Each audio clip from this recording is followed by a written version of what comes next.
Chapter 478. Just as Lu Chen and Song Wenji were about to leave, they suddenly heard a squeaking sound coming from the door not far away, and then it was pushed open. Then Su Qingjun came out.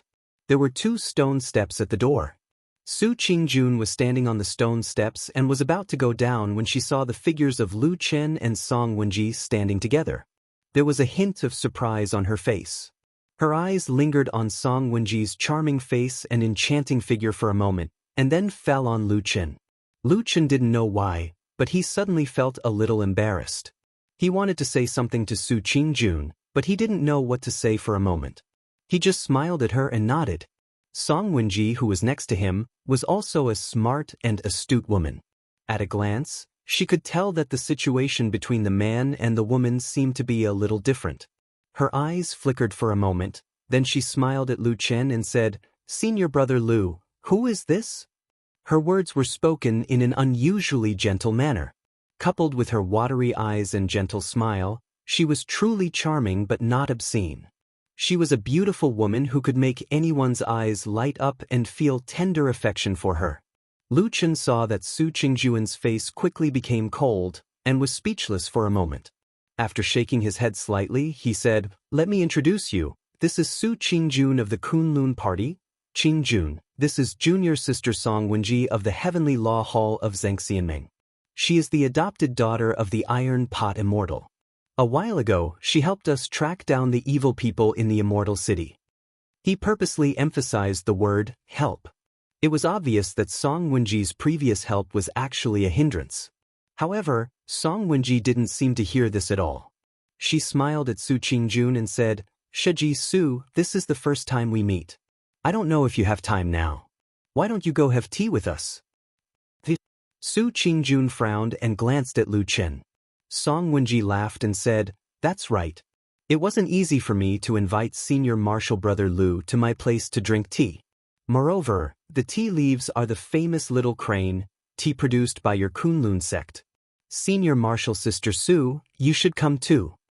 Su Qingjun's face was indifferent. After looking at Lu Chen, she said with a trace of alienation, "Thank you, Miss Song, but I have something to do now. I will disturb you again when I have the chance in the future." With that, she turned to leave.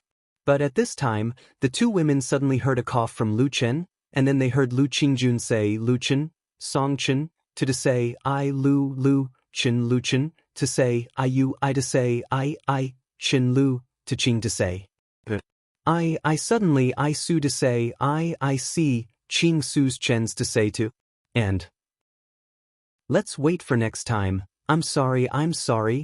Song Wenji's smile froze for a moment, then she looked at Lu Chen with a smile that was not a smile, and said, "Senior brother Lu, you are really a busy man." Lu Chen laughed dryly and walked towards Su Qingjun while waving his hand at her. After that, he smiled apologetically and said, "I'm really sorry, I really do have something to do. I'll treat you to a good meal in Immortal City next time." Song Wenji looked at the 2 people walking away one after another. The surprise on her face did not disappear. Thinking about it, ever since she grew up, especially after she became the adopted daughter of Tai Hu deity, it had been a long time since someone dared to stand her up, and the excuse was not at all reliable. She glanced at Lu Chen's back, and after a while, she suddenly smiled. She didn't seem to be too angry, and only nodded thoughtfully. Then her eyes fell on Su Qingjun's back, and her eyes gradually brightened. "Why are you following me?" After walking for a distance and seeing that there was no one around, and only Lu Chen was walking beside her, Su Qingjun stopped and said to him with a slight frown. Lu Chen also stopped, and after a moment of silence, said, "Qingjun, I have something to say to you." Su Qingjun's face was a little gloomy and cold, but it was hard to tell whether she was happy or sad. She only said indifferently, "What are you talking to me about instead of drinking tea and chatting with Beauty Song? Besides, didn't you just say that you have an important prisoner to interrogate in Fuyunji prison?" Lu Chen said, "I was just brushing her off." Su Qingjun suddenly clenched her teeth, looking a little angry, and said coldly, "So you lied to her? You always like to lie to people and do everything you do. Lies come out of your mouth. That's why you were able to deceive me on Kunlun Mountain and make me trust you so much?" Lu Chen opened his mouth, as if he wanted to say something, but soon stopped. After a long while, he said with a bitter smile, "If you want to say it like that, it doesn't seem wrong. More than 10 years ago, I was a shadow lying in ambush in the evil sect, and I lived this kind of life of lying to people all day long." Saying this, he shook his head, and his expression suddenly seemed a little bleak. He sighed. That kind of life is not easy. As a young boy, he had mingled with a group of vicious demons since he was young. He lived a precarious life, and no one knew when he would suddenly lose his life. How could such a life be easy? Just thinking about it made one's scalp tingle. Su Qingjun wasn't a stupid woman. She was very smart, so she quickly thought of Lu Chen's situation back then. This slightly moved her expression, and there was even a trace of pity in the depths of her eyes when she looked at Lu Chen. However, in the end, she was not a weak woman. Chapter 479. A person's life is so long. There are bound to be crossroads. Sometimes you can choose, and sometimes you don't even have the chance to choose. When the moon was in the middle of the sky, the gentle moonlight shone on the quiet yard. Lu Chen and Old Ma sat opposite each other. Atsu was lying at Lu Chen's feet, and White Lotus was nowhere to be seen. She should have gone back to her room to sleep. After listening to Lu Chen's words, Old Ma didn't seem to care and said, "I don't think so. When will we really have the chance to choose?" Lu Chen picked up the wine pot and poured himself a glass of wine. He said, "You see, I have 2 places to sleep. One is the magnificent and spacious Kunlun Temple on the mountain, and the other is this obscure place with you, an eyesore. But I chose to live here. This is the choice we can make." Old Ma waved his hand and looked speechless. After a while, he suddenly asked, "Don't you plan to talk to Su Qingjun?" Lu Chen's hand that was holding the wine cup paused for a moment. Then he raised his head and drank it. He shook his head and said, "No." Old Ma asked, "Why?" "Everyone has different ideas. They can't be together." The corner of Lu Chen's mouth twitched.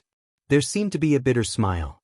Then he sighed and said, "Like we said before, we have come to a crossroad. I chose this path, but she chose the other one. What else can we do?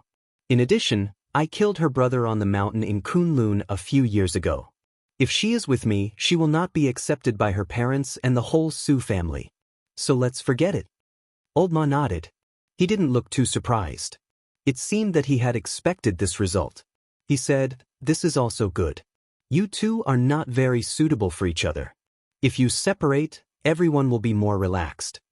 Lu Chen lowered his eyes slightly and slowly poured himself a cup of wine. After a while, he said in a low voice, "Yeah, it's good to treat her this way. Anyway, all the women who were close to me are dead now." It was late at night, and the moonlight seemed to become a little cold. Old Ma yawned and stood up to go back to his room to sleep. Turning his head, he saw that Lu Chen was still sitting there in a daze. Old Ma patted him on the shoulder and said, "What are you thinking?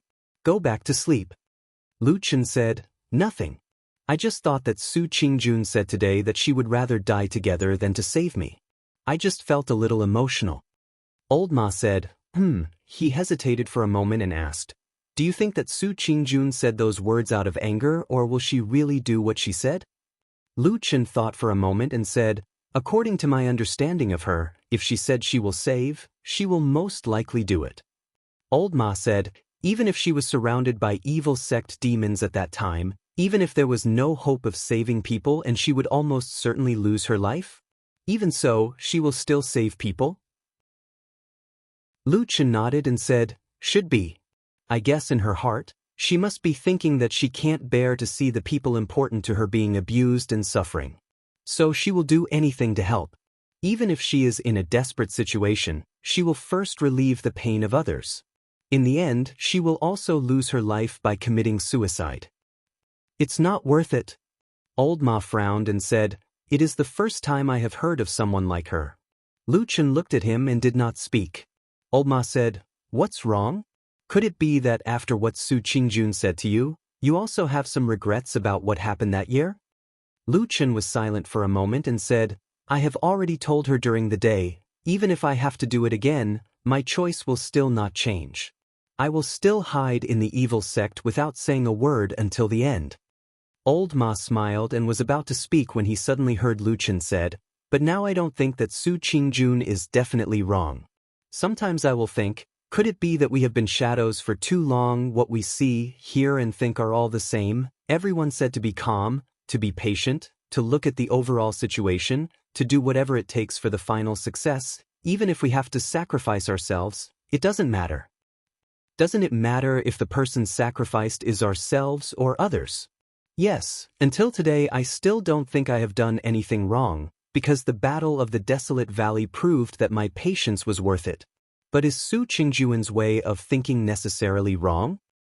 If I were the one being abused and suffered, would I look forward to having a friend like Su Qingjun? I don't know, Old Ma. I have never understood this matter. Old Ma was silent for a long time and said, "Forget it, don't think too much. That Miss Su is after all not the same kind of person as us." Lu Chen nodded and said, "Yes, I also thought of this before I made up my mind. Qingjun is cold on the outside but warm on the inside, kind-hearted, as if she has been standing in the light since she was a child. She is so different from me, a shadow." Old Ma pulled him towards the house and said with a smile, "Looking at your emotional appearance, could it be that you feel that you are not worthy of that Miss Su?"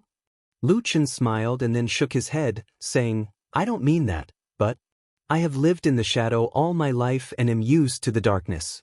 So from now on, let me help her with those dark, dirty, and disgusting things. As for herself, she only needs to stand in the light." Old Ma couldn't help but laugh and looked at him mockingly, saying, "Ti, you have suddenly become like a saint, scaring me to death. Come on, in fact, it is rare for you to see a beautiful and clean thing, so you can't bear to dirty it. Don't talk so much nonsense.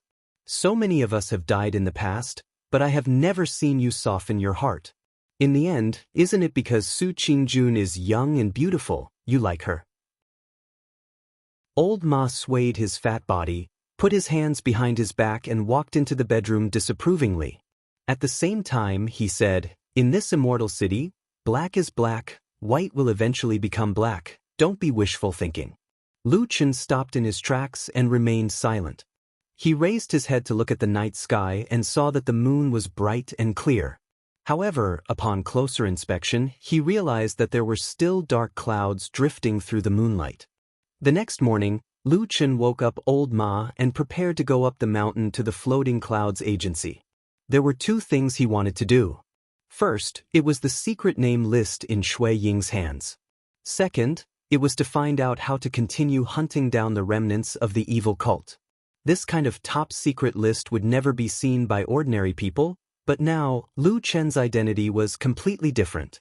As the well-known successor of Lord Tianlan, and it was obvious that that lord was doing his best to cultivate him, so Lu Chen's power and authority had increased rapidly overnight, even to the point where he could faintly compete with Shui Ying. Even Shui Ying was not willing to have an open conflict with Lu Chen at this time, so she readily agreed to Lu Chen's request. As Lu Chen's only good friend for many years, Old Ma's status had risen recently. He was very popular both inside and outside of Fiyunji, and everyone looked up to him. This made Old Ma very proud, and he worked very hard. Therefore, around noon that day, Old Ma, who was in charge of searching for the list, suddenly ran to Fiyunji to find Lu Chen. At that time, Lu Chen was discussing with Shui Ying how to investigate the spies who had confessed. After all, they could not rely on the one-sided story of the devil cult's demons to kill and capture them. What if those people were deliberately speaking nonsense? When Old Ma came in, there was a clear, strange expression on his face. After bowing to Shui Ying, he walked to Lu Chen's side and said, "That woman called Song Hui, we found her, but there's a problem." Chapter 480. After walking out of Fiyunji, Lu Chen said to Old Ma, "Did you see Shui Ying's expression just now?" Old Ma nodded. "She's probably curious too. After all, your identity is different now. She'll think more about everything you do. It's human nature. But are you really not going to avoid her?" Lu Chen said, "I can't avoid her.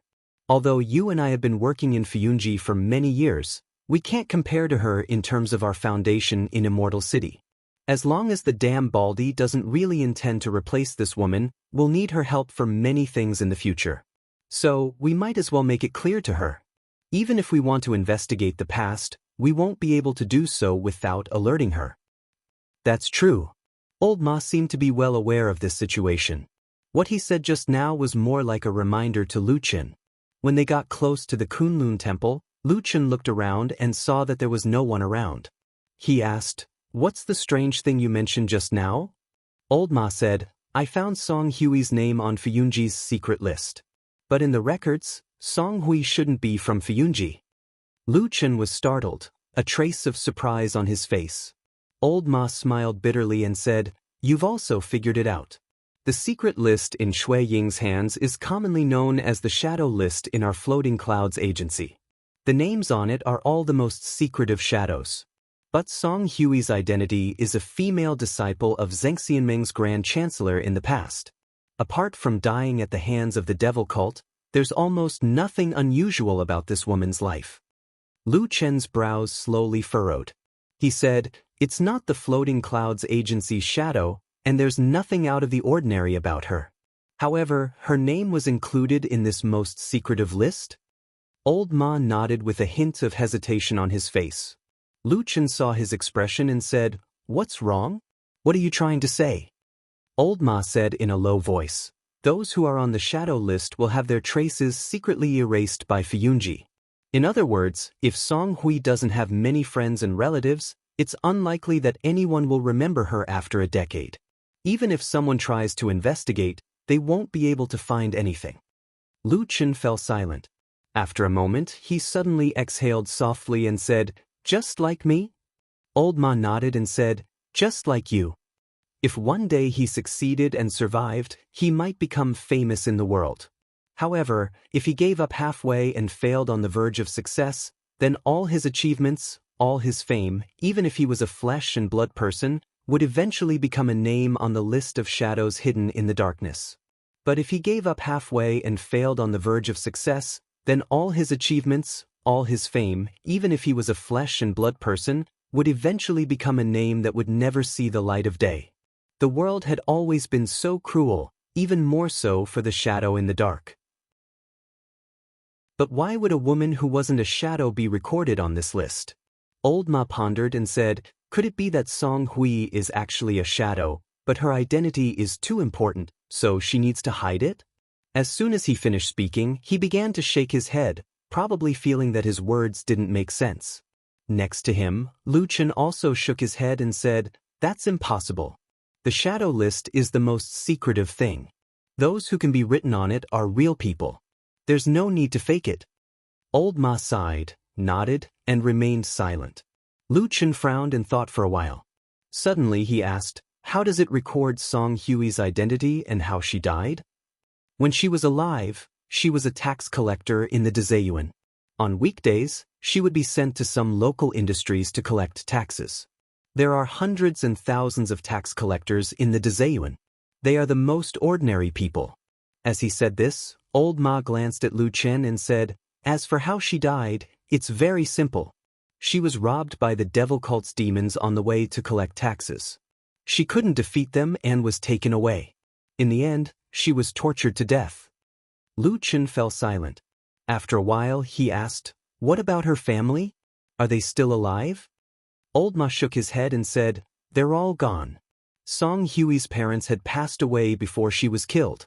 She was also alone with no relatives." Lu Chen's expression suddenly changed. Old Ma immediately felt it and frowned. "What's wrong?" Lu Chen closed his eyes, and the muscles on his face twitched slightly. He seemed to be in pain. Perhaps he was forced to recall those unpleasant memories again, which made him feel depressed and uncomfortable. After a while, he whispered, "There's something wrong." For some reason, Old Ma suddenly became nervous and asked, "What is it?" Lu Chen took a deep breath and said, "Recently, I've been thinking about that incident. What left the deepest impression is not her name, but I remember that when a devil cult's demon was beating her, he seemed to know her a little.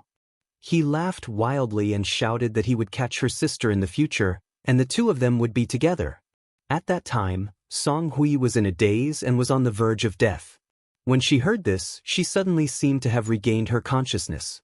She screamed and fought with the demon, but of course, she couldn't beat him and was killed in the end.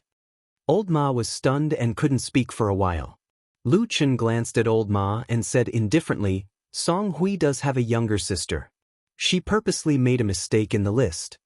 The two stood in front of the Kunlun Hall and looked in the direction of the Fuyunji Hall in front of them with different expressions. For a long time, they didn't speak. This matter can't be investigated from Fuyunji anymore. After a long time, Lu Chen finally spoke. He looked at the solemn and majestic Fuyunji Hall in the distance and said to Old Ma. Old Ma stood beside him with a complicated expression. After a moment of hesitation, he said in a low voice, Why don't we stop the investigation? I feel that there's something strange about this matter. Don't make a big mess. Lu Chen was silent for a moment and said, We still have to investigate. It's fine if I don't remember or care about it in the past, but now that I think about it, I always feel that I owe that woman a little. If I give up now, I won't feel at ease. Just treat it as helping me pay off my debt. Old Ma sighed and said, Okay, but we can't investigate Fuyunji anymore. What are you going to do? Lu Chen thought for a moment and said, We can only go to the Dezayuan. Don't alarm anyone. Just find some old people who have been in the Dezayuan for more than 10 or 20 years and ask around to see if anyone still remembers Song Hui. He paused for a moment. After a moment, his eyes suddenly flashed and he said, In addition, we have to ask about her sister. I have a feeling that Song Hui's erased sister may be the key to this mess. Chapter 481. Everything was chaotic and noisy, but the general situation of the world was as calm as before. Even after the explosion in the Immortal City, the scene was fiery and the casualties were heavy. It made the evil cult, which had been on the decline for a long time, suddenly become the focus of attention again. But in fact, this did not change or help the evil cult's momentum and actual situation. On the contrary, on the side of Xianxia and Fuyunji, with the entrance of the underground palace that Lu Chen accidentally found, broke through the old nest that the evil cult had been operating in the Immortal City for many years, killed and captured many remnants of the evil cult. Except for the most mysterious leader Elder Ghost who was still on the run, it could be said that the evil cult's power in the Immortal City had been defeated in one fell swoop. Decades of hard work went down the drain. The result of this battle could be said to be unforgettable pain for the evil cult. However, Fuyunji did not relax because of this. After fighting with the evil cult for many years, they were experienced and their methods were ruthless. They had a deep meaning of extermination. Many of the evil cult's captives who were captured alive were questioned in Fuyunji's prison. Naturally, there were some punishments that could not be known by outsiders. In short, the result was that, after a few days of silence, Fuyunji once again launched a large-scale operation and carried out a thorough sweep of the remaining evil cult's spies and hidden forces in the Immortal City. This was a swift, ferocious, and thorough sweep.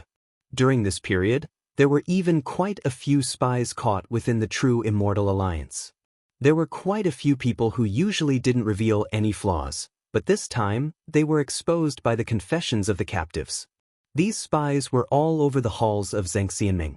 Although the total number was not particularly large, there were only a dozen of them, but even so, it was enough to shock people. In this storm-like arrest process, naturally, there were people who cried injustice. Some people were filled with righteous indignation, some people angrily rebuked, saying some heart-wrenching words, expressing their loyalty to their sect's immortals. There were also some who accused Fuyunji of making a fuss, taking the opportunity to eliminate the strength of other immortals and so on. In short, these words attracted quite a bit of criticism. Even though it couldn't be considered to be a raging storm, there were still undercurrents surging in the true Immortal Alliance. Many halls found the overbearing and domineering Floating Clouds office to be an eyesore. In the end, the storm subsided. It was said that the big shots at the top sat down and had a chat. A bald perfected monarch showed some things to the other perfected monarchs. Then they chatted for a while and went their separate ways. Following that, Fuyunji stopped arresting people. Of course, It was also possible that they had already arrested all the people that they should have arrested. At the same time, the people from other halls also received verbal orders from their superiors. They only said that among those who were arrested, there were indeed many spies of the evil cult with conclusive evidence. Naturally, everyone did not make a ruckus anymore. However, although Fuyunji could be considered to have achieved a significant victory, they also restrained themselves a lot. Probably because they had received a secret warning, they were not as aggressive as before. In short, this period of time passed just like that. Things calmed down just like that. The power of the evil cult in Immortal City was basically uprooted. The world was at peace, the wind was calm and the waves were calm. Not to mention a storm, not even a ripple could be seen. Xianxia, this behemoth, was the leader of the world. Millions of people submitted to it. It was in line with the phrase, prosperous and flourishing. Recently, White Lotus had been following Lu Qin. No matter where Lu Qin went, she was almost always by his side.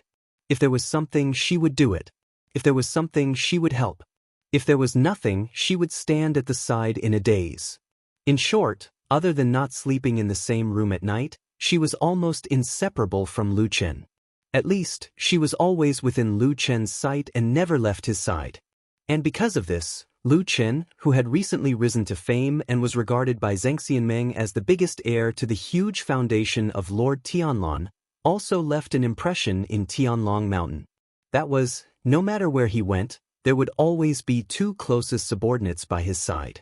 One was the fatty old Ma and the other was the extraordinarily beautiful young girl White Lotus. From time to time, old Ma would leave to help Lu Qin. But the outstanding and beautiful young girl never left Lu Qin's side. She seemed to be his guard, but also like a helper who could not leave his side for a moment. Some busybodies or people with ulterior motives secretly spread that even at night, White Lotus actually slept in the same room and on the same bed with Lu Qin. They said that this young girl was actually Lu Qin's concubine and so on. There were all kinds of exaggerations, ambiguities, scoldings, and innuendo, which were not pleasant to hear. Of course, these rumors could not escape the ears of Fuyunji and would naturally spread to Lu Qin and the other two. In this regard, Lu Qin could do nothing. Old Ma just laughed it off. And White Lotus, who should have been the angriest, seemed to be the calmest. She was indifferent to this kind of dirty water that was poured on her and still followed Lu Qin closely every day. Even though Lu Qin had told her several times to avoid arousing suspicion, White Lotus still insisted on it. In the end, Lu Qin also gave up persuading her with a bitter smile. There were some things that no one could say, could not say, and dared not say, but they would always have some premonitions. Looking at such a talented and outstanding-looking young girl, who should have been regarded as a treasure in the world, right now was living with fear and trepidation, it really made one sigh. But such indulgence also brought about other consequences. Other than attracting attention, every time Lu Qin met Su Qingjun recently, all he saw was a cold face and a disdainful gaze. This evening, the upstart trio of their Tianlong Supreme's faction once again walked out of that prison in Fuyunji. Perhaps it was because that kind of dirty and dark place always gave people a kind of gloomy mood, the expressions of the three of them did not look too good.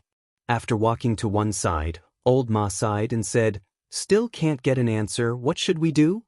Now that the evil sect's power in Immortal City was almost wiped out, the only unresolved hidden danger was that missing elder ghost.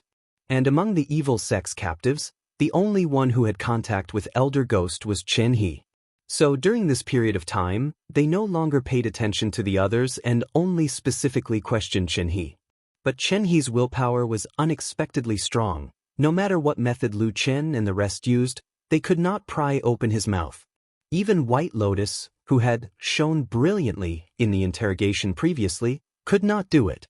Hearing Old Ma's words, Lu Qin did not have any reaction, but White Lotus, who was beside him, had already frowned, as if she was somewhat disgusted by Old Ma's words. But the truth was the truth. Even if she was unhappy, she could only endure it.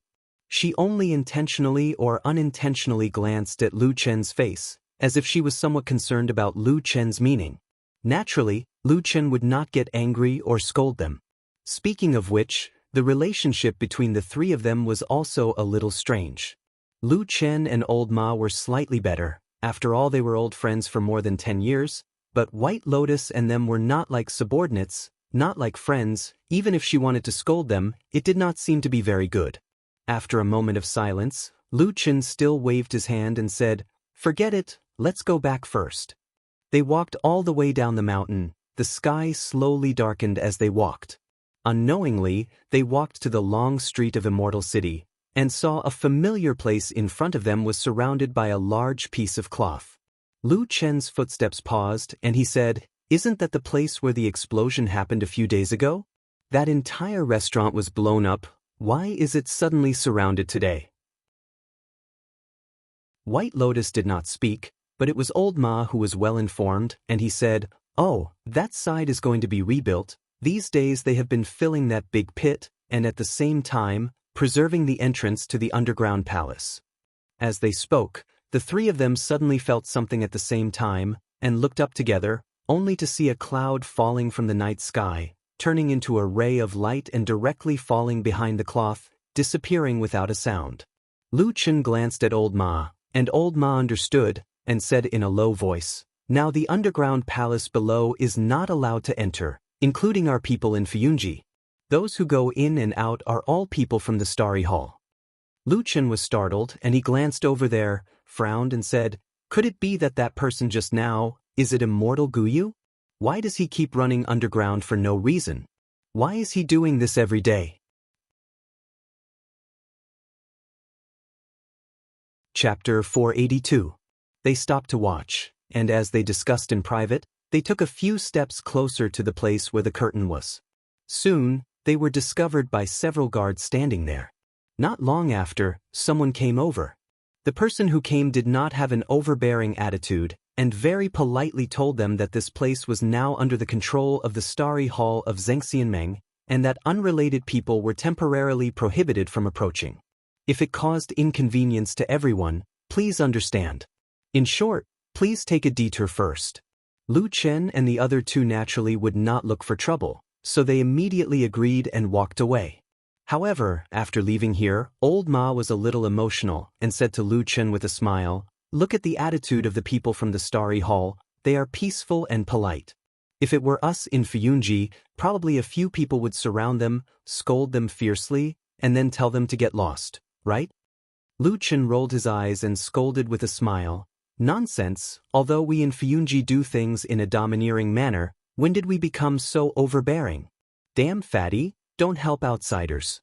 Besides, if this kind of words is heard by others, and then spread to Blood Warbler or that damn Baldy, you will be out of luck."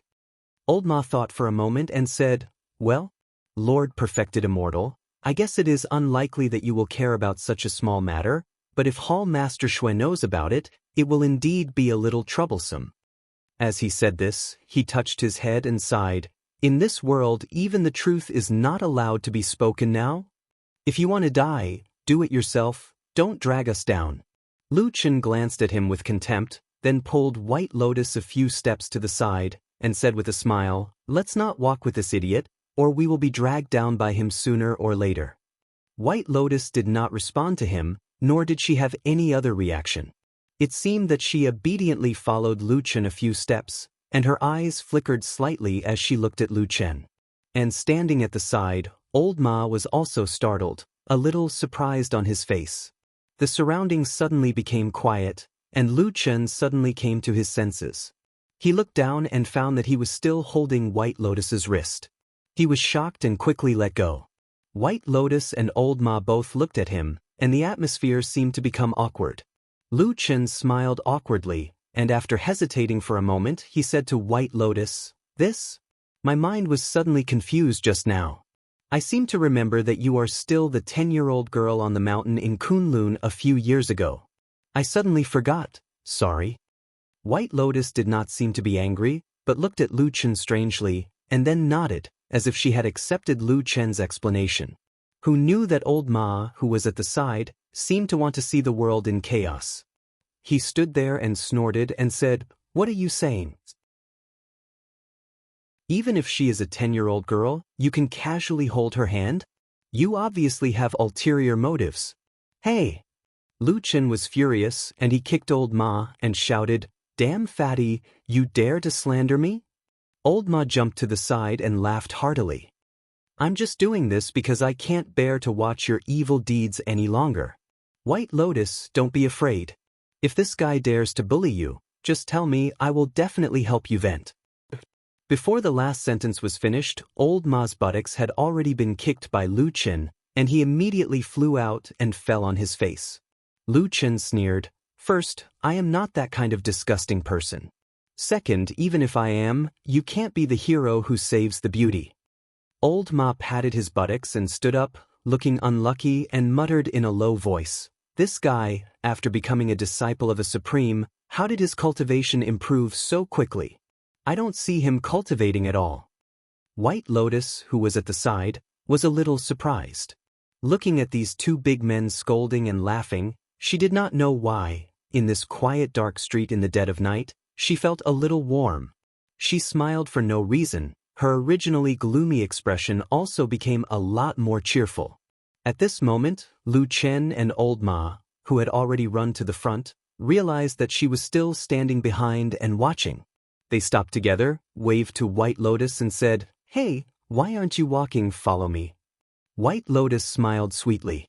In the darkness of the night, she was like a beautiful lily blooming, causing people's hearts to palpitate. With a clear sound of agreement, she quickly followed the two men.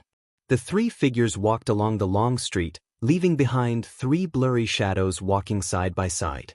Behind the erected cloth curtain was the entrance to the underground palace. After the light dispersed, a figure appeared underground. It was the master of Xianxianmeng's Star Hall, Guyu Supreme. After walking through that long passage, the underground city that was wrapped in a strange red light appeared in front of him. Not long ago, this was the lair of the devil sect in the immortal city, but now it was completely occupied by Xianxianmeng. Guyu Supreme squinted her eyes and looked at the strange blood moon above the dome. She pondered for a moment and then walked towards the center of the city. At this moment, in this huge underground city, it was no longer quiet like before. In many corners of the streets and alleys, there were Star Hall's disciples busy. Looking from afar, they seemed to be arranging something in some specific places, but those people's positions looked messy, and for a moment, one could not tell what they were doing. Guyu Supreme seemed to turn a blind eye to the many busy subordinates around him, walked along the largest and longest street, all the way to the strange half-body statue in the center of the underground city, and saw the bald true lord sitting cross-legged in the center of the entire city, slightly frowning as he looked up at the blood moon. The blood-red moonlight shone on his body, refracted from the top of his head, like a transparent gem, looking a little strange and funny. Guyu Supreme walked over and sat beside True Lord Tianlan. True Lord Tianlan turned his head to look at him, then said lightly, "Why do you look so bad?" Guyu Supreme shrugged and said, "It's rare for you to come down. Of course you don't feel anything sitting here, but I stayed here for more than 10 days. The longer this blood corrosion power shone, the more harmful it is. In the end, even I couldn't stand it, so I went up to hide for a while." True Lord Tianlan frowned, then turned to look at the other Star Hall's disciples in the city. Guyu Supreme understood what he meant and said, "You don't have to worry about this. They are all rotated at most 24 hours, then they will go out." True Lord Tianlan nodded, retracted his gaze, and at the same time, glanced at the nearby houses that were far taller than ordinary human houses. His eyes were a little gloomy. After a while, True Lord Tianlan said, "I didn't expect this demon city to actually be perfectly preserved until now." Guyu Supreme also sighed, seemingly a little emotional, looked at those houses and said, "Yes, who would have thought? But it doesn't matter, they are just some empty houses as long as the demons who lived here back then don't come back." "Come back?" True Lord Tianlan smiled. There was a bit of coldness in his smile, and his eyes glanced at the ground, intentionally or unintentionally.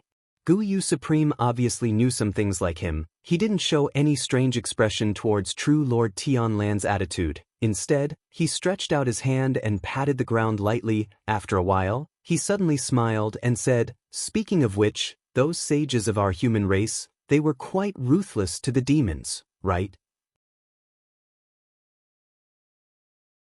Chapter 483. Ruthless. True Lord Tianlan smiled and said, "If it's not ruthless, the ones that can be seen everywhere in this vast divine continent should be those fellows who call themselves the God race. As for us humans, we're probably still living the lives of livestock?" True Lord Guyu looked up at the huge statue and suddenly said, "I once read a saying in the ancient books of the Starry Hall. The 4 huge god statues in the immortal city are indomitable and as lofty as mountains, but their bellies are hollow, imprisoning the vengeful spirits of tens of millions of people who died in ancient times." True Lord Tianlan shook his head and said, "You can't take it seriously if it's not true. The books of the demon race have basically all been burnt to ashes, and not a single word has been passed down. The pitifully few things that remain are also hidden in a place that only we can see, and they were all written by our own people." True Lord Guyu didn't seem angry, and seemed to agree with True Lord Tianlan's words. She smiled and nodded. True Lord Tianlan pondered for a moment, and a trace of solemnity appeared on his face. He asked True Lord Guyu, "Now that the blood moon has appeared, and the ethereal palace is shaken, although there are still restrictions down there won't be any accidents, right?" True Lord Guyu frowned slightly, and seriously pondered for a moment, as if going through all the possibilities she knew. Then she also very seriously said to True Lord Tianlan, "No, as long as the restrictions at the exit of the ethereal palace don't move, there will definitely be no accidents. Moreover, the sages of the past also have a backup plan. Even if the formation at the exit of the ethereal palace is shaken, there's another more powerful restriction that can suppress all the demons and monsters." True Lord Tianlan raised his brows and said, "There's actually such a thing, and I actually didn't know about it." True Lord Guyu smiled and said, "It's been too long, and most people have forgotten about these things. Only my Starry Hall has passed down this restriction method since ancient times. It can be considered as a mission passed down by the ancestors, and I have always kept it in my heart, not daring to forget it." True Lord Tianlan's face revealed an extremely rare expression of respect. He tidied his clothes, and slightly nodded towards True Lord Guyu, as if it was a respectful greeting. The usually easygoing Guyu True Monarch did not avoid it this time. She accepted the True Monarch's bow and said softly, "On behalf of the ancestors and sages, I accept your bow." Perfected Lord Tianlan nodded. "What's the second restriction formation? Can you tell me about it?" True Monarch Guyu said, "I naturally trust you. I won't hide it from you, but the biggest backup plan is actually our human race's ancestor, the sage, relying on the Xianxia immortal city, and using the 4 divine beast statues built by the demon race as the formation core, he set up an unprecedented huge formation. Normally, this formation is concealed and can't be seen, but it can suppress the earth veins and gather spiritual energy. That's why our immortal city is known as the #1 spiritual mountain in the world." Perfected Lord Tianlan took a deep breath of air and said emotionally, "So that's the reason behind it." After a pause, he said in a low voice, "But as far as I know, this outer formation has probably never really been used after it was completed, right?" Perfected Lord Guyu smiled. "This formation was originally meant to suppress the ethereal palace just in case, but all the unusual movements of the ethereal palace previously could not even shake the first restriction beneath our feet, so why would it need to be used?" Perfected Lord Tianlan also smiled. After a while, he raised his head and looked at the source of the red moonlight above his head. He seemed to be deep in thought, then casually asked Perfected Lord Guyu, "Even when the blood moon is in the sky and the blood light is at its brightest, is it still fine? You must know that at that time, the magic power and cultivation of us human cultivators are all suppressed. It's considered the weakest time." "Of course it's fine," Perfected Lord Guyu said without hesitation. "I don't know how many times I've seen that formation. Its power is unimaginable. Suppressing the demon race is nothing difficult." Perfected Lord Tianlan clapped his hands and laughed heartily. His smile was carefree, as if he was finally relieved. Some time ago in the Immortal City, Xianxia and Fuyunji's attack against the demonic sect could be said to have shaken the entire city, especially the seizure of the demonic sect's underground lair. It could be considered as the greatest victory since the Battle of the Desolate Valley more than 10 years ago. After that, Fuyunji pursued after the victory, using the captured captives to interrogate the remaining members of the demonic sect. They carried out another round of arrests and wiped out the demons of the demonic sect that were entrenched in the dark corners of the immortal city. The world was bright, the righteous path was prosperous. The reputation of Fuyunji reached its peak in history at this time of the year. Probably the only thing that's not perfect is that we didn't catch that elder ghost. Walking on Tianlong Mountain, Old Ma said to Lu Chen and White Lotus with some emotion, "If we really caught that old tortoise, we might really be able to completely uproot the demonic sect. Then we can be considered to have completed the great cause that many generations of heroes have not been able to do. It's enough to leave our names in history." Lu Chen smiled. White Lotus, who was beside him, took a look at him and said with some surprise, "You actually still want to leave your name in history?" Old Ma rolled his eyes and said seriously, "What's with that expression of yours? What do you mean I still want to leave my name in history? Let me tell you too, as long as it's a human, they all have the heart of fame and wealth. It's just a matter of how big or small it is. No matter what, I'm also an old man who has been fighting with the demonic sect for decades. If I really defeat these evildoers, it's not too much for me to ask for a name in the future generation, right?" Lu Chen smiled and did not speak, and White Lotus for the past few days, for some reason, her mood suddenly improved a lot. Although she was still cold to outsiders, but towards Lu Chen and Old Ma, she was much closer. Hearing that, she smiled and said, "But in the world of righteous path, who knows how many people are fighting with the demonic sect? Why do you say that others only remember you?" Old Ma was speechless for a moment. After a long silence, he revealed a bitter expression and said, "Then what can we do? There are indeed countless righteous people in this world. We don't have any benefits. Don't tell me we can't even have a name?" White Lotus glanced at the person next to her, then pointed to Lu Chen and said, "No, in the future he will be immortalized. This Lu Chen, or Tian name, is destined to be praised by many people in the future." Lu Chen was startled. His smile slightly disappeared. Old Ma was somewhat unconvinced and said, "On what basis?" White Lotus shrugged and said, "On the basis that he is the disciple of Huashen Jinjuan, on the basis that his natural position is higher than yours, on the basis that he now ascends to the sky in one step and holds great power. In the future everyone may say that the reason why we can defeat the demonic sect is all because of Tianlong Jinjuan and Lu Chen, master and disciple pair of diligent efforts, risking their lives to achieve it." Old Ma was speechless. After a long while he murmured, "This difference is too big, just because his reputation is greater than mine? Isn't it enough that his reputation is greater than yours?" White Lotus sneered and said, "You are the same as me, just an ordinary person among the masses, always just a shadow following behind him. You have nothing, no identity, no status, no achievements, or even if you have achievements, no one knows. Then on what basis do you still have delusions of wanting to be immortalized?" "Enough!" A shout came from the mouth of Lu Chen, his face a little dark, looking at White Lotus with a frown and said, "We were just having a good conversation. Why did we suddenly talk about this irrelevant topic? As long as we don't find that elder Gay, the demonic sect will always be in danger of resurrection. How can we have so many thoughts of being immortalized? Let's quickly go ask that Chen He again." With that said, he strode towards the prison that had already appeared in front of them. Behind him, Old Ma sighed, waved to White Lotus, and then followed. White Lotus pursed her lips. Her eyes fell on the back of Lu Chen. After a moment, she snorted and slowly walked over, at the same time muttering in a low voice, "It's just a guilty conscience. I don't believe you can catch that old turtle. If you really catch him, how many people in Fuyunji will?" Chapter 484. Out of the three of them, only Lu Chen and White Lotus entered Fuyunji's prison.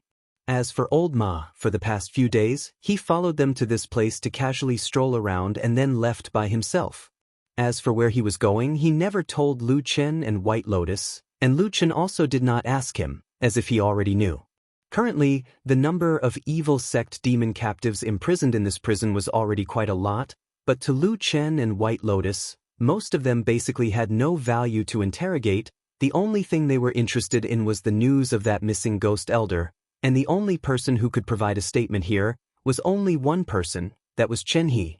Chen He's days were very miserable, and also very bitter. The Fuyun Sea and the Devil Cult had been fighting for so many years, so naturally, they also had many sinister and ruthless methods in the dark. And the fairy-like young lady from a few days ago was also a formidable character. She was so young and incomparably savage, torturing him until he hovered between life and death. Just that for some reason he still did not speak and kept silent. However, in the past few days, he also noticed that those who came to interrogate him were usually those 2 or 3 people. The strange thing was, the one who used his mouth to interrogate him was always that little girl, and the other man always stood at the side without saying a word, from the beginning to the end, looking at him but never said a word. Who was that person? He was tortured until he was a little delirious. Sometimes his mind was blank, sometimes he felt that the man seemed somewhat familiar, but sometimes he also felt that he was very strange. Chen He had already lost all hope towards his own fate. He even started to become numb from the day after day of torture, woodenly waiting for the arrival of the day of death in pain. Just that today, he was like a dog being dragged out of the prison by those fiendish prison guards. He thought it would be another day of unbearable pain, but very quickly, he discovered that today seemed to be somewhat different. The path he took today was different from usual. That disgusting and frightening interrogation room appeared in his sight as usual, but those guards still dragged Chen He, who was already riddled with scars, still wearing heavy shackles and could not even walk on his own, and continued to walk forward. After walking past the interrogation room, they walked forward for a while and came to another room. They opened the door and then threw Chen He in. Peng! Chen He fell heavily on the ground. Those Fuyunji guards never had any sympathy for these evil sect demons, and then with another muffled sound, they closed the door. The room seemed to be very quiet, and did not seem to have the usual blood stench and stench of this prison. Chen He panted heavily, gritting his teeth as he struggled to prop his body up, and looked around. This seemed to be a quiet room, but the room was empty. There were no furnishings, including the 4 walls. There were only 2 people standing in front of him. Chen He opened his eyes wide, and after a moment, saw the 2 familiar faces, and could not help but smile bitterly. It was Lu Chen and White Lotus. They stood in this empty room, but at the same time, there were no disgusting and frightening torture tools and blood. White Lotus's expression looked a little strange, and on this day, it was Lu Chen who stood in front, and she quietly stood behind. Chen He fell back to the ground, quietly lying on the flat floor. For a moment he actually felt a trace of happiness. Since when did a moment of peace and tranquility, without the stench of blood, and without pain and punishment become an extravagant hope? Footsteps sounded, and after a moment, a pair of feet appeared beside his head. Chen He struggled to turn his head, and saw Lu Chen's face. Lu Chen squatted down beside him, looked at Chen He and said, "Do you recognize me?" Chen He looked at him in a daze, and then shook his head. Lu Chen thought for a moment, and then glanced at his almost unscathed body, and then sighed and said, "Almost 20 years, you are the toughest evil sect person I have ever seen." Chen He did not know how to react and thought, could this sentence be a compliment, or was it full of malicious mockery, or, in the following time, they would use even more vicious torture methods to torture people? Lu Chen took a box from his side, placed it by his feet, and then took out a small stool from somewhere, sat beside Chen He who was lying on the ground, and said indifferently, "The shackles cannot be removed, the other parts of your body will hurt, bear with it." Chen He did not understand the meaning of this sentence, and was stunned. Suddenly, he heard a crisp sound, and a piercing pain came from his chest. Chen He instinctively howled, and his body trembled uncontrollably. In Lu Chen's hand was a piece of tattered cloth, and it was a piece of Chen He's clothes on his chest.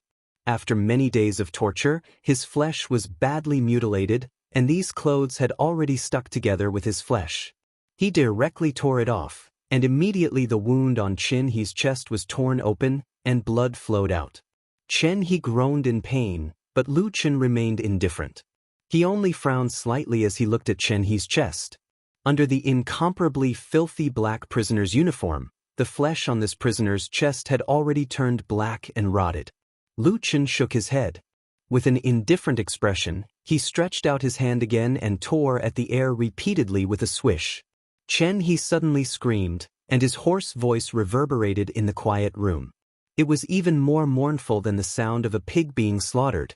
White Lotus, who was standing at the side, frowned, and looked at Lu Chen with a complicated expression. This continued for a while, and Lu Chen had already torn off all of Chen He's clothes, including his pants. It was only because White Lotus was a girl that he still left him a pair of underwear. But looking at it now, Chen He's wretched state could be seen. It was truly a body with cuts and bruises all over, and it could be seen that he had recently been severely tortured.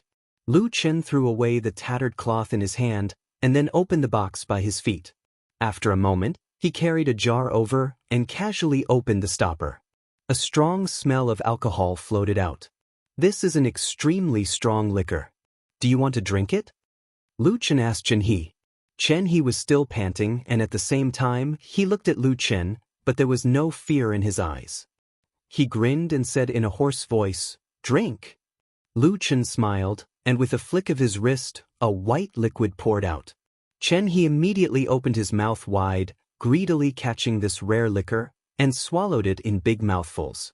In the quiet room, the sound of gurgling could be heard incessantly. When he didn't have time to drink, the strong alcohol splashed from his mouth and landed on the wounds on his body. The pain made Chen He spasm and tremble. This was about 30% of the wine in the jar. Lu Chen stopped. Chen He gulped down the last mouthful of strong liquor, panting as if he had not had enough. He let out a long sigh and said, "That was satisfying." Lu Chen said lightly, "A lot of the rotten flesh on your body needs to be cut off, or else you won't live. Just treat this liquor as a rinse. If you can bear it, then bear it. If you can't, then faint." Chen He was startled, and before he could speak, he saw Lu Chen pour the jar of liquor on his chest. The burning pain immediately made Chen He scream. However, from the corner of his eye, he saw a black dagger in Lu Chen's hand. The dagger pierced his chest, and with a flick of his wrist, a piece of black rotten flesh was cut off. Blood splattered, and Chen He's scream seemed to shake the entire prison. But halfway through his scream, his eyes rolled back, and he fainted. Chapter 485. Fainting in severe pain is said to be a self-protective response of the human body, but sometimes a more intense or more prolonged pain can cause a person to wake up from a coma. That was what happened to Chen He that day. After a low growl, his originally unconscious body trembled and woke up again. Then, his face was distorted, and he was sweating profusely. However, he did not panic. He had already experienced the same intense pain during this period of time in the terrifying interrogation room. Of course, this did not mean that he would feel better after experiencing it. On the contrary, this kind of pain could easily make people wish they were dead. Despite the intense pain, Chen He could still see that the wounds on his body, chest, and abdomen had been bandaged with a clean white cloth.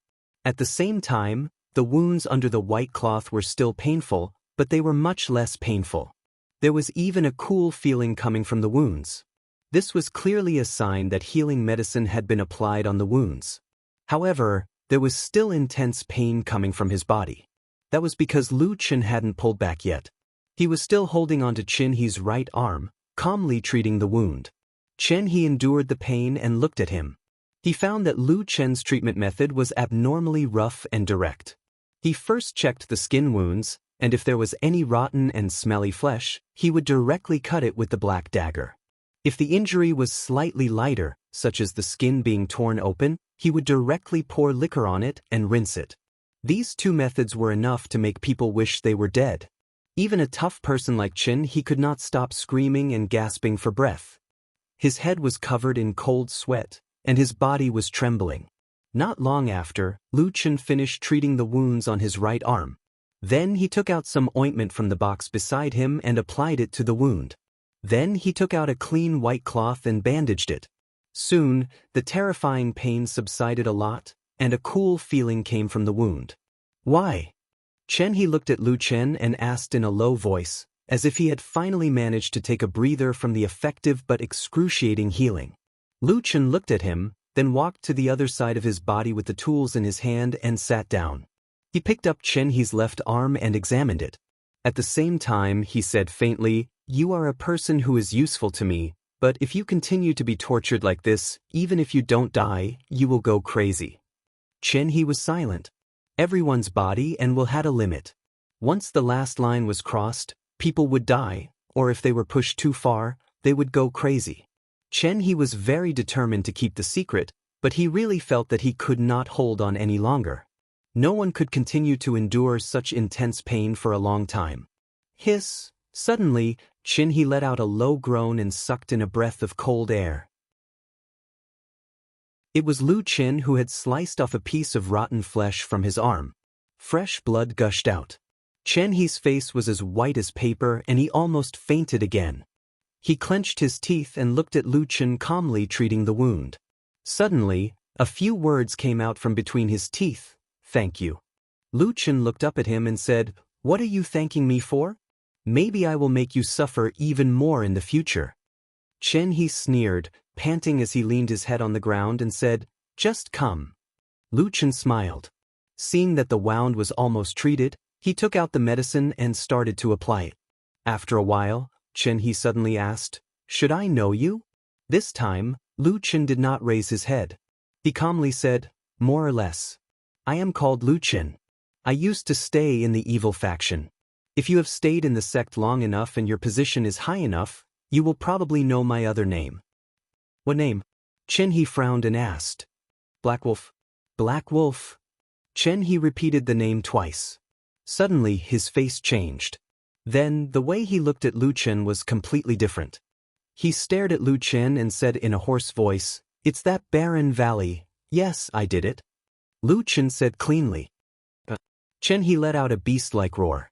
Suddenly, his body rose up, as if he was about to burst out with unimaginable power and pounce towards Lu Chen. But, before he could raise his arm that was wrapped in white cloth, Lu Chen's palm had already slapped him on the cheek. A crisp and heavy slap directly slapped Chen He to the ground. A line of blood flowed from the corner of his mouth. His whole body was pressed against the ground, gasping for breath. However, the pain did not end. Without waiting for him to take another breath, suddenly, a heart-wrenching pain came from his thigh, causing Chen He to scream miserably, as if he had used all his strength to shout. White Lotus, who was standing at the side, frowned. She watched as Lu Chen stepped on the wound on Chen He's thigh with a deadpan expression. At the same time, he kept twisting and rubbing, causing Chen He's whole body to tremble. He looked like a mad dog.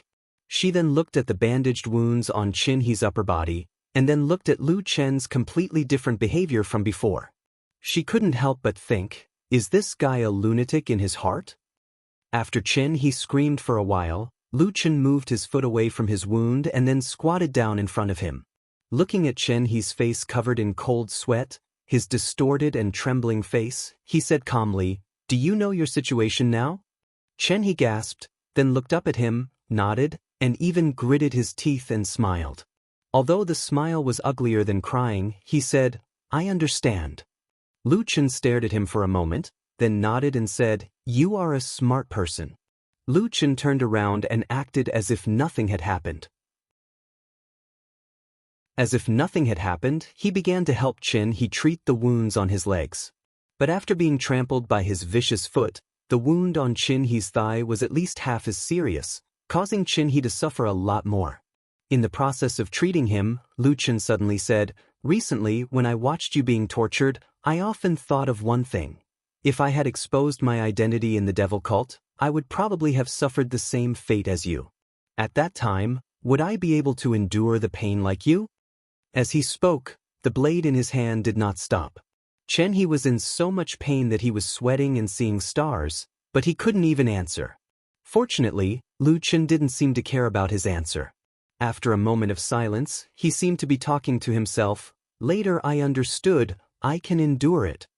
Although he was in extreme pain, Chen He still glanced at him with some contempt, probably because he didn't believe Lu Chen's words. Lu Chen didn't explain anything to him. He just calmly did his own thing and then said calmly, "So, I asked myself, why do I feel that I can endure it?" After he said this, Not only Chen He, but even White Lotus also looked over. Lu Chen smiled and continued to say arrogantly, "Later I understood, because at that time, I really believed in something and firmly believed in it, even at the risk of my life. So I am not afraid of death, nor am I afraid of pain. No matter how much pain, I can endure it." An ordinary person wouldn't be able to endure such intense pain.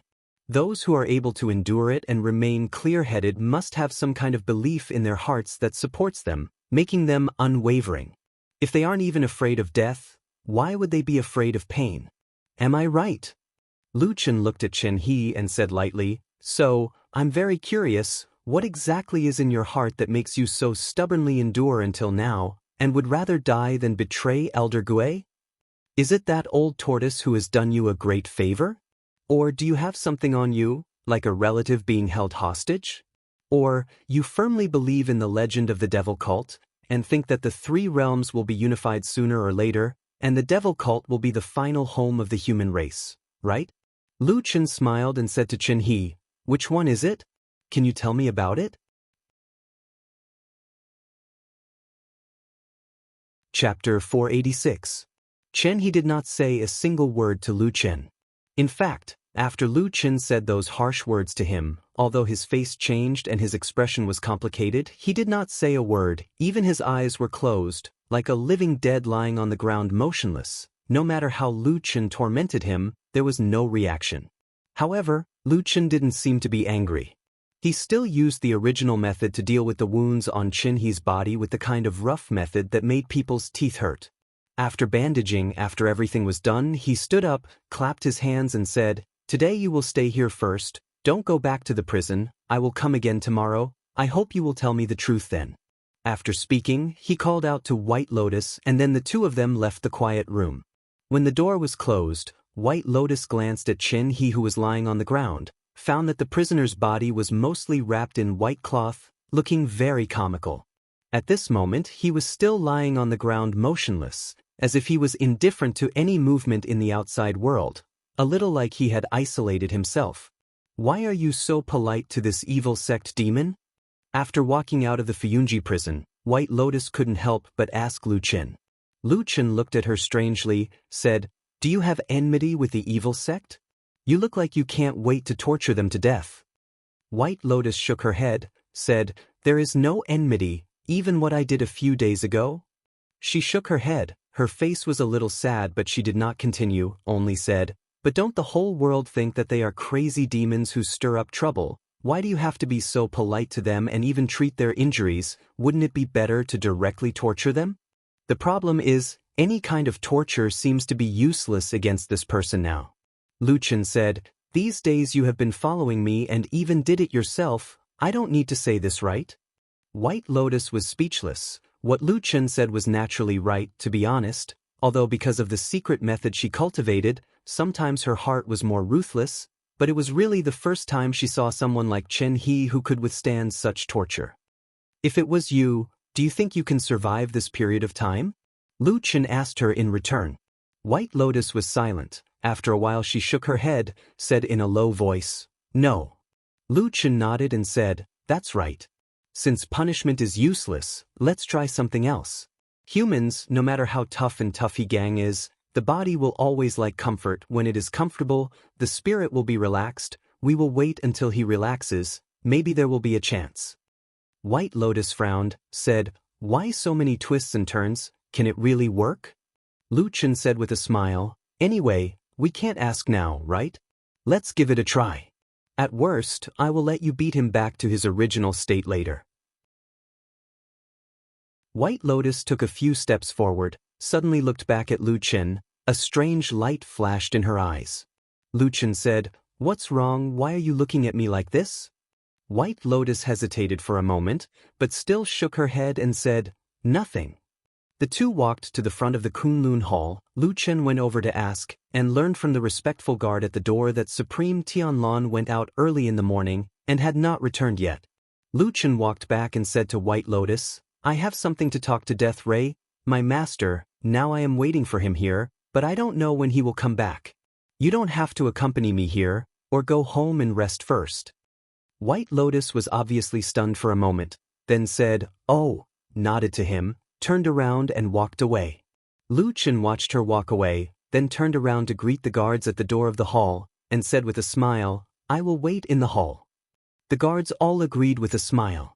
The identity of the person in front of them had now been announced to the world. He was the most favored disciple of Supreme Tianlan, and according to Supreme Tianlan's recent performance, there was a great possibility that this huge foundation would be handed over to him in the future. As the palace guards of a deity transformation stage perfected cultivator, it was natural for them to be highly skilled and loyal. With their status, they could be rude to most of the people in the alliance of true immortals, including some powerful nascent soul-perfected cultivators. However, when it came to this young master, the guards were all smiles and hurriedly sent him in without the slightest intention of stopping him. However, when Lu Chen's one foot had just crossed the threshold, suddenly a call came from behind. He looked back and was startled for a moment. It was White Lotus who had returned and was standing on the stone steps of the Kunlun Hall. Lu Chen walked over a little puzzled and asked, "What's wrong? Is there anything else?" White Lotus's expression was complicated, and she said in a low voice, "I'm not tired, and I'm not in a hurry, and it's almost dark. I'll wait for you here, and when you're done, we can go back together." Lu Chen stared at her for a while, then nodded and said, "If that's the case, wait for me here for a while." "Okay," White Lotus replied, and then really sat down on the white stone steps. Lu Chen entered the main hall of Kunlun and looked around. He had come to this place many times, and every time he came, he felt that it was empty, especially this time when he was alone. There was a particularly cold and lonely feeling. That damn Baldy must have sat alone in this huge hall many times in the past. I wonder what his mood is like, and if he also feels a little lonely. Thinking of this, Lu Chen quickly shook his head and laughed, thinking, that damn Baldy is not a normal person. The thoughts and feelings that ordinary people have must not make sense to him. The tall lotus throne in the hall sat there conspicuously, and below it was a chair. Lu Chen went over and sat down casually, and then quietly waited. This wait went on for a long time, and he did not know where Supreme Tianlan had gone, and did not come back. But the sky outside finally gradually darkened, and dark clouds gathered in the sky. Dusk was approaching, and there seemed to be a storm in the sky. Lu Chen did not seem to have any reaction to the change of the weather outside, and still quietly sat and waited. Finally, after the sky outside darkened, when the first thunder sounded, a tall figure appeared at the door and walked in. The guards at the door of the main hall seemed to have received an order, and one after another, they all retreated. After a while, the figure of Supreme Tianlan appeared in front of Lu Chen, looked at him with a trace of a smile, and very calmly said, "I heard that you have something to talk to me about?" Lu Chen stood up and did not say too much nonsense and very directly said, "It's about the matter of pursuing the evil sect Elder Ghost. Among all the evil sect demons that have been caught, only one called Qin he knows about Elder Ghost, but this person is very stubborn, even punishment cannot make him yield, so I think—" Boom! A flash of lightning suddenly flashed, a sound of thunder exploded in the sky, suddenly interrupting Lu Chen's words, and then there was only the sound of water splashing, and it was raining heavily outside. In the darkness of the night, candles had not been lit in time in the main hall, and it seemed a little dark, and probably because Supreme Tianlan had given the order beforehand, so those servants did not come to light the fire. The master and disciple stood facing each other in the darkness. Lu Chen was just about to continue when he suddenly saw Supreme Tianlan suddenly raise his hand and stopped him, and at the same time turned his head to look at the main hall's entrance. Lu Chen followed his gaze, and his brows also slowly furrowed. Outside the empty main hall, amidst the sudden gale and bitter rain, there was a lonely and frail figure sitting on the stone steps when a flash of lightning occasionally illuminated the front of the hall. The figure curled up motionlessly, allowing the wind and rain to batter the figure, drenching his clothes and hair. He looked lonely and extremely pitiful. Supreme Tianlan turned around and looked at Lu Chen again. A trace of a bitter smile appeared on Lu Chen's face, and he sighed. Just when he was about to say something, he suddenly saw the cold expression on Supreme Tianlan's face, with some coldness as he said, "This girl is pretending to be crazy, deliberately sitting there in the rain and wind, pretending to be pitiful for you to see, nothing more than to make you soft-hearted and protect yourself. At such a young age, her heart is detestable. She deserves to die. Boom. Another clap of thunder sounded in the sky. Lu Chen's expression was indifferent, only his pair of eyes violently contracted. Chapter 487. Lightning tore through the dark sky and split the night sky in half like a huge lightsaber in the storm. It also illuminated the dark world at that moment. Lu Chen raised his head and looked at the person in front of him. Perfected Lord Tianlan stood in the dark hall. He was tall and burly and had a cold and angry expression on his face.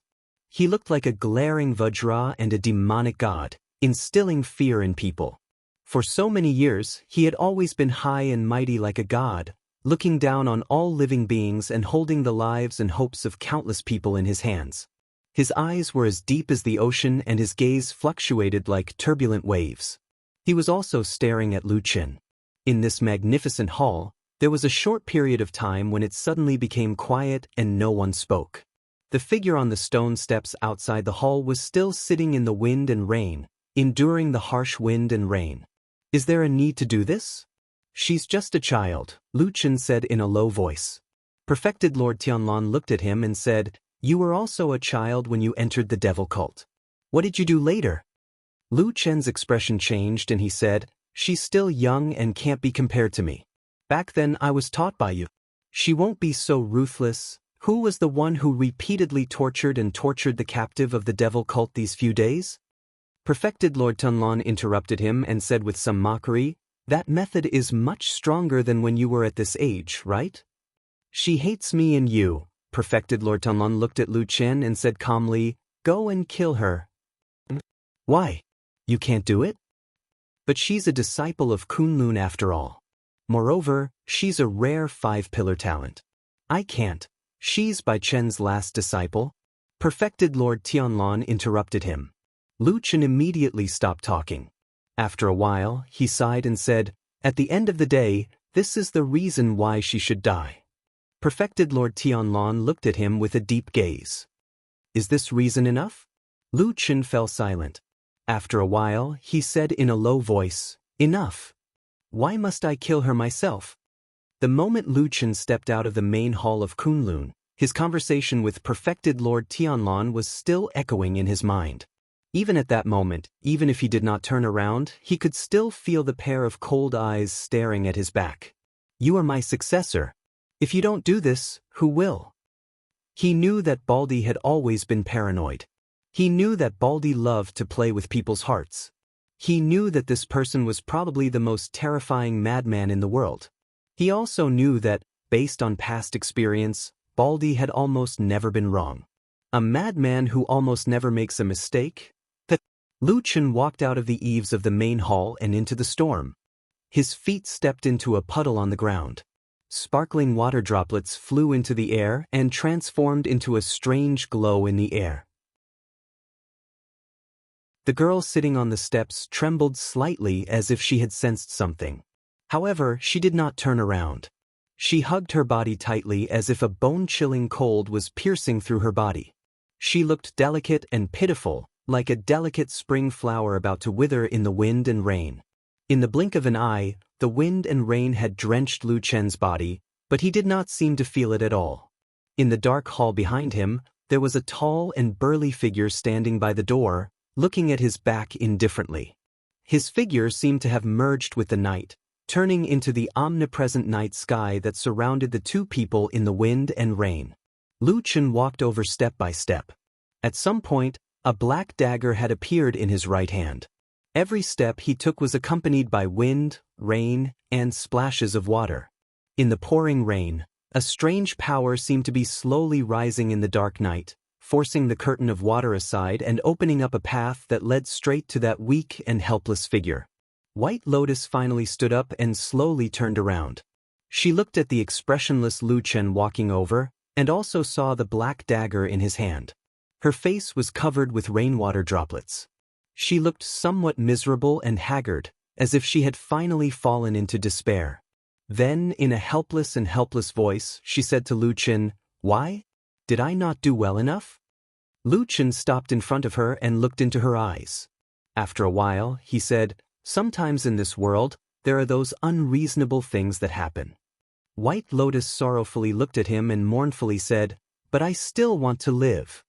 Lu Chen said, "But he wants you to die." White Lotus stared at him, as if using all her heart and hope, and said in a low voice, "Save me, can you?" Lu Chen's gaze seemed to dim for a moment, as if thinking of something from the past, or perhaps feeling something. But after a moment he still opened his mouth and said, "I can't save you." He raised his hand, holding the dagger, and then stabbed out. The black dagger pierced through the curtain of rain and water. At that moment, the world seemed to suddenly slow down, and perfectly round water droplets shot out in all directions. White Lotus's despairing and terrified gaze, the cold rain falling on her face like flying teardrops, and behind Lu Chen, countless black shadows suddenly appeared, like ghosts suddenly appearing in the darkness, wildly shouting. There was also a bolt of lightning that suddenly struck down from the sky. In the depths of the wind and rain, there was a tall and dark figure. He stared at her from afar. Just that gaze made White Lotus not dare to breathe, not dare to resist. She could only subconsciously reach out with her hands and grab the dagger, but she was powerless to stop it. She could only watch as the dagger pierced towards her chest. Lu Chen understood White Lotus. He knew that this young girl looked pure and innocent, but in reality, she had a viciousness and strength that could not be underestimated. But in the next moment, he was shocked. White Lotus's almost powerless reaction caught him off guard. That dagger pierced straight into her chest. The wind and rain soaked the young girl's clothes, and drops of water fell from her cheeks. Her hands grabbed the black dagger, and then dark red blood flowed from her palms, slowly dripping down along the blade. The black dagger pierced through her clothes and into her chest. Enough! Suddenly, a voice came from the hall, like a clap of thunder echoing in the dark night. Lu Chen's expression changed.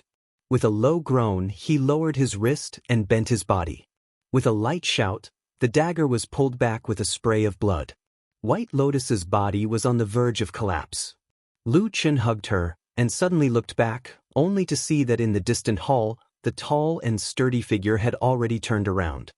He seemed to casually wave his hand, and as he walked, he said, "Spare her life." Before he finished speaking, his figure had already disappeared into the darkness. There was no reason, no explanation. Lu Chen stared blankly in that direction, and suddenly lowered his head, only to see that White Lotus's chest already had a wound, and blood was gushing out. The young girl's face was as pale as paper, and she was already unconscious. He roared angrily, and with a wave of his hand, the black dagger disappeared in an instant. When his hand reached out from his bosom, there was already a jade bottle. With a crack, Lu Chen directly crushed the bottle with the red plum pattern, and then stuffed an elixir into White Lotus's mouth. Then he carried White Lotus and rushed down the mountain. In the wind and rain, the great hall stood majestically. On the lotus throne, true Lord Tunlon sat like a demon god, his expression solemn as he gazed into the distance. After an unknown period of time, he slowly nodded, a trace of satisfaction on his face. Chapter 488. Boom! Another clap of thunder exploded in the sky. There was no one in front of or behind the great hall. There was only the seemingly endless wind and rain beating against their faces, and further away, there seemed to be a boundless sea of darkness. Lu Chen followed the mountain path down the mountain, but just as he passed the Fuyunji Great Hall ahead, he suddenly stopped, looked down at White Lotus in his arms. Under the lightning that flashed across the sky, the ice-cold raindrops slapped against White Lotus's face, making her face pale like paper, without the slightest trace of blood. However, amidst this miserable wind and bitter rain, the young girl seemed to have suddenly lost all pretense. She didn't have that elegant and otherworldly temperament, nor did she have that vicious and ruthless appearance. She was like a weak little beast that only had pain and fear left, curling up and nestling in Lu Chen's embrace. White Lotus's clothes on her chest, there was still blood gushing out incessantly, as if it could not be stopped. Lu Chen frowned as he swept the surroundings with his gaze, and then he suddenly turned around and flashed towards another direction. Not long after, that familiar row of houses appeared in his field of vision, silently standing in the raging storm. Lu Chen carried by Lien and sprinted away, sweeping across the long street in the heavy rain. When he arrived in front of one of the houses, he suddenly stopped in his tracks and stopped his body. The remaining force of his footsteps suddenly splashed water on the flagstone road like a waterfall, splashing into the air. And Lu Chen did not have the slightest hesitation, exerting force with his feet, his entire body soared into the air, carrying White Lotus over that high wall, flying into that house, landing in front of the bedroom door. As soon as his feet touched the ground, water splashed everywhere, but his surroundings suddenly became quiet. Perhaps it was because the 4 towering walls blocked the outside world, or perhaps it was because a chilling aura suddenly filled the air. Lu Chen did not have the slightest hesitation, directly pushed the door, just that at this moment, in that already dark bedroom, suddenly a light low shout, that door abruptly opened, the miserable wind and rain outside the house instantly rushed into the darkness, but the next moment, together with that darkness, all of the rain and wind, in an instant, were all swept back. A blazing, bright, and dazzling sword light emerged from the darkness like a bolt of lightning. It was peerlessly swift and fierce, and it carried the momentum of a storm as it pierced towards Lu Chen from the darkness. Lu Chen took a step back, did not retaliate, did not evade, only whispered urgently, "It's me." The sword light shone brightly, breaking through the air, as if to cut through everything, as if to kill all enemies. Lu Chen's pupils shrank, but he still stood where he was. In a flash, that sword light had already arrived. And then abruptly stopped. The light slowly dispersed, a long sword stretched out from that house, the body of the sword as bright as autumn water, the incomparably sharp sword tip pointing right at the space between Lu Chen's eyebrows. Inside and outside the house, the sound of the wind and rain, the cold wind blew past, it was as silent as before. Thunder rumbled in the sky, lightning flashed, illuminating the dark night for a moment, saw the girl standing behind the door, holding the sword, cold and beautiful, just like the day they first met, in a trance. It seemed that many years had passed. So imprinted in his heart, he had not forgotten. The two of them looked at each other. They could clearly see Su Qingjun standing behind the door, her surprised eyes and the complicated emotions that followed. After a while, she still slowly put down the sword in her hand, a little surprised said, "Why is it you?" Lu Chen did not have time to reminisce with her at this moment, suddenly took a step forward, and said in a deep voice, "It's urgent, help me, save someone." Only then did Su Qingjun notice that he was carrying White Lotus in his arms, and that his breathing was obviously not right, as well as the wound on his chest that was dyed red with blood. Immediately her expression changed, and she cried out involuntarily, "White Lotus? How did she suffer such a serious injury?" Lu Chen took a deep breath, pushed White Lotus into her arms and said, "She is an unmarried girl, and the wound is in a private place. It is really not good for me to treat her, otherwise it would be sullying her innocence. The matter is urgent. The only girl I know on this mountain top is you. Can you help me?" Su Qingjuan's eyes lit up for no reason, looked at Lu Chen, hesitated for a moment, then nodded and said, "White Lotus, she is also a disciple of our Kunlun. Of course I should save her, you leave it to me." As she spoke, she stretched out her hand to take the White Lotus. Who knew that when she was holding White Lotus, there was a pause in the middle? Both of them were startled, looked down, and found that the already unconscious White Lotus, at some point, had one hand tightly grasped the collar of Lu Chen's chest, tightly not letting go, like a drowning person grasping the last life-saving straw, putting all her hope on it. Su Qingjun slightly frowned. Lu Chen immediately stretched out his hand, carefully pried off White Lotus's fingers one by one, and then sent her over. Su Qingjun nodded to him, turned around, and was about to enter the house, but was stopped by Lu Chen. "What's wrong?"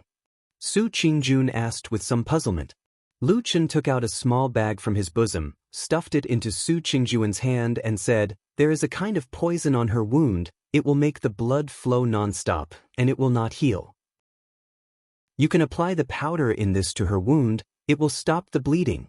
Su Qingjun was a little surprised, but still took the small bag, then turned around and walked into the house. Lu Chen stood in the same place for a moment, then reached out to close the door, stood at the door, turned around, looked up at the dark sky, and looked at the wind and rain, then let out a long breath. There was a trace of fatigue on his face, then he casually sat down by the door, leaned against the wall, and bent his legs. The wind and rain were still very strong, and there was a 3-foot eave above his head, but it still could not stop the flying rain from falling on him. But Lu Chen did not seem to care. He just sat quietly outside the house in the wind and rain, quietly staring at the dark world. The house was lit up, as if a candle had been lit. A dim but warm light shone through the window, a touch of warmth in this dark and austere night. Lu Chen raised his head and glanced in that direction. He found that the window was not far from him. The light just happened to sweep past his head and fell into this narrow gap. It could not enter the wind and rain, nor could it block the chill, but it was still so fascinating. There was some movement in the house. It seemed that someone was busy. Lu Chen listened quietly, not saying a word. He sat in this dark corner and waited.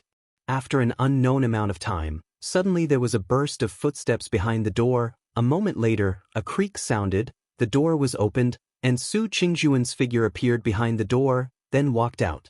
Lu Chen looked at her, and her gaze swept across the surroundings before finally landing on Lu Chen, who was sitting on the ground, looking a little disheveled and exhausted.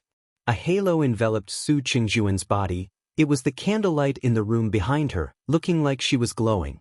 Su Qingjun looked at Lu Chen's appearance, but after a while, she walked over, squatted down beside him, and said, "The bleeding has stopped. Although the injury is not light, you should have given her some kind of panacea. The medicinal effect is very strong, so there should be no danger to her life, you can rest assured."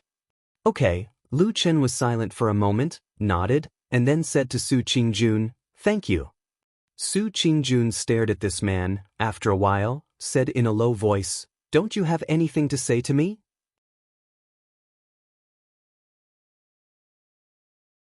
Chapter 489. What should he say? Should he say that he stabbed a knife into the heart of White Lotus and almost took her life? Should he say that he didn't mean it and was forced to do it? Or should he say that all of this seemed to be just a dream, a joke that could be laughed off? Lu Chen was silent for a moment and did not answer Su Qingjuan's question. Instead, he asked softly, "Can I go in and see her?" Su Qingjun hesitated for a moment and nodded. The two of them stood up. Immediately, Lu Chen followed Su Qingjun into the house. This was the first time that Lu Chen entered Su Qingjuan's room.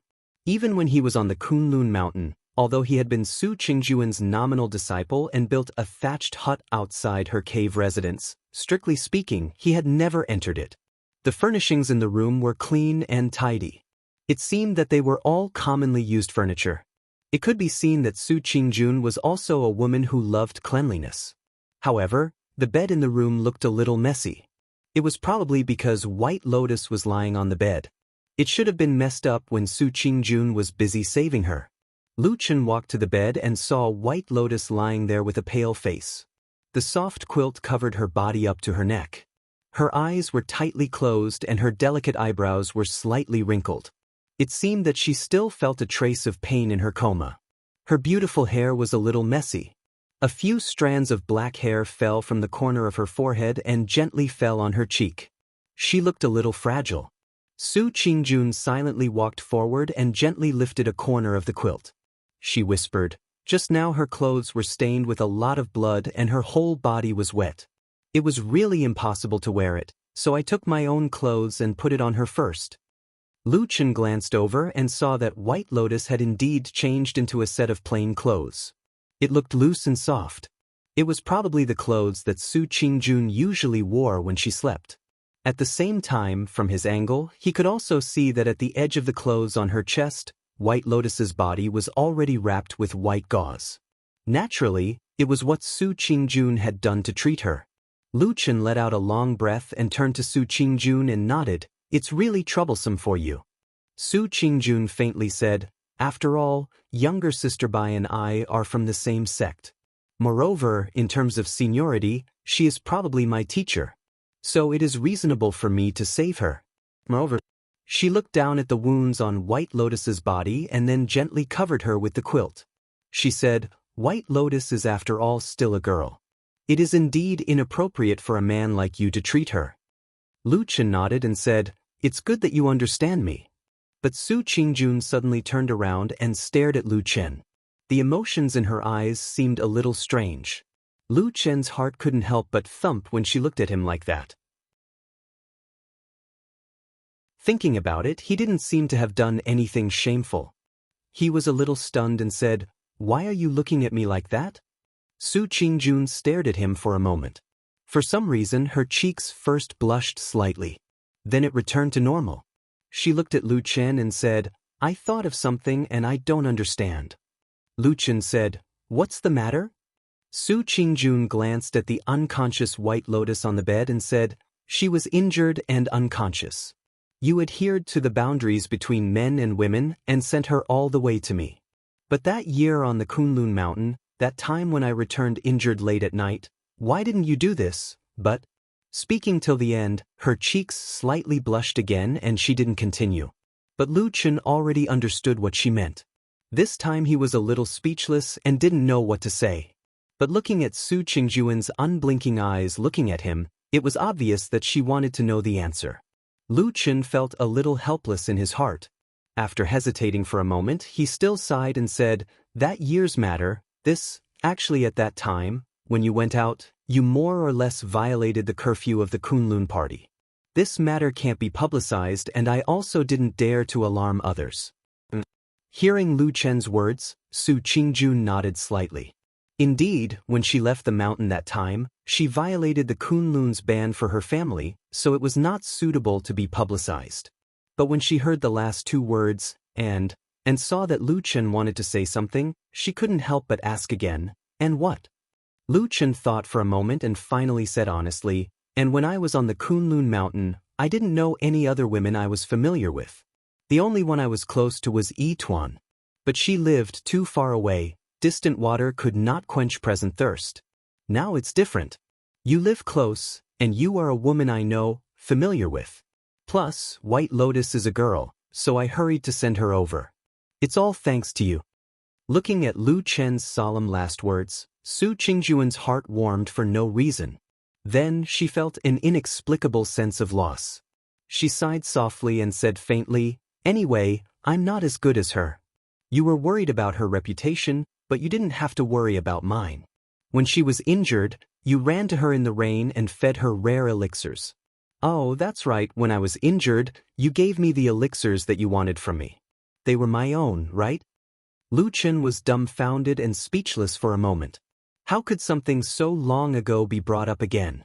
But these words sounded a little awkward. But when he looked at Su Qingjun's cold and calm face, he felt suffocated again. He could only say softly, How can she be compared to you? Don't think too much. Su Qingjun glanced at him and said, She can't be compared to me? Lu Chen nodded and sighed, You're such a smart woman, how can you not understand what I mean? The light in Su Qingjun's eyes seemed to flash for a moment, but then she restrained herself. The corners of her mouth slightly pursed, as if she wanted to scold him, but she quickly restrained herself. In the end, she just rolled her eyes at him and said, You're full of empty words. Who knows which is true and which is false? Lu Chen smiled and didn't argue. For so many years as a shadow, he had indeed lived the kind of life that Su Qingjun had just described. Sometimes, even he couldn't tell the difference between true and false, let alone others. However, Su Qingjun didn't continue on this topic. Instead, after a moment of silence, her expression suddenly became serious. She looked at Lu Chen and said, Okay, let's not talk about this for now. Tell me first, on this celestial dragon mountain, how did White Lotus suffer such a serious injury? Lu Chen became silent. Su Qingjun waited for a moment and asked again. Also, when you brought her here just now, you really didn't turn over her clothes and wound. Then I'm curious, how did you know that her wound was poisoned and caused her to bleed non-stop? You have to know, when I was treating her just now, I couldn't recognize what kind of poison it was. Instead, you even took out an antidote that could detoxify it. She stared at Lu Chen with a trace of coldness on her face and said, "Why is that? What is your relationship with the person who injured her?" Lu Chen was silent for a moment, then he smiled bitterly and said, "Okay, you're right, the person who injured her is me." Rumble. In the dark sky outside the house, there was a sudden clap of thunder. A gust of cold wind suddenly blew open the unlatched door and rushed into the house. The lit candle shook violently a few times and actually went out in an instant. The room was immediately plunged into darkness, and there were gusts of cold wind. It was also at this time, suddenly, Lu Chen and Su Qingjun almost at the same time turned their heads to look outside the room. Outside the open and shaking door, there seemed to be only a vast and boundless darkness in the cold wind and rain.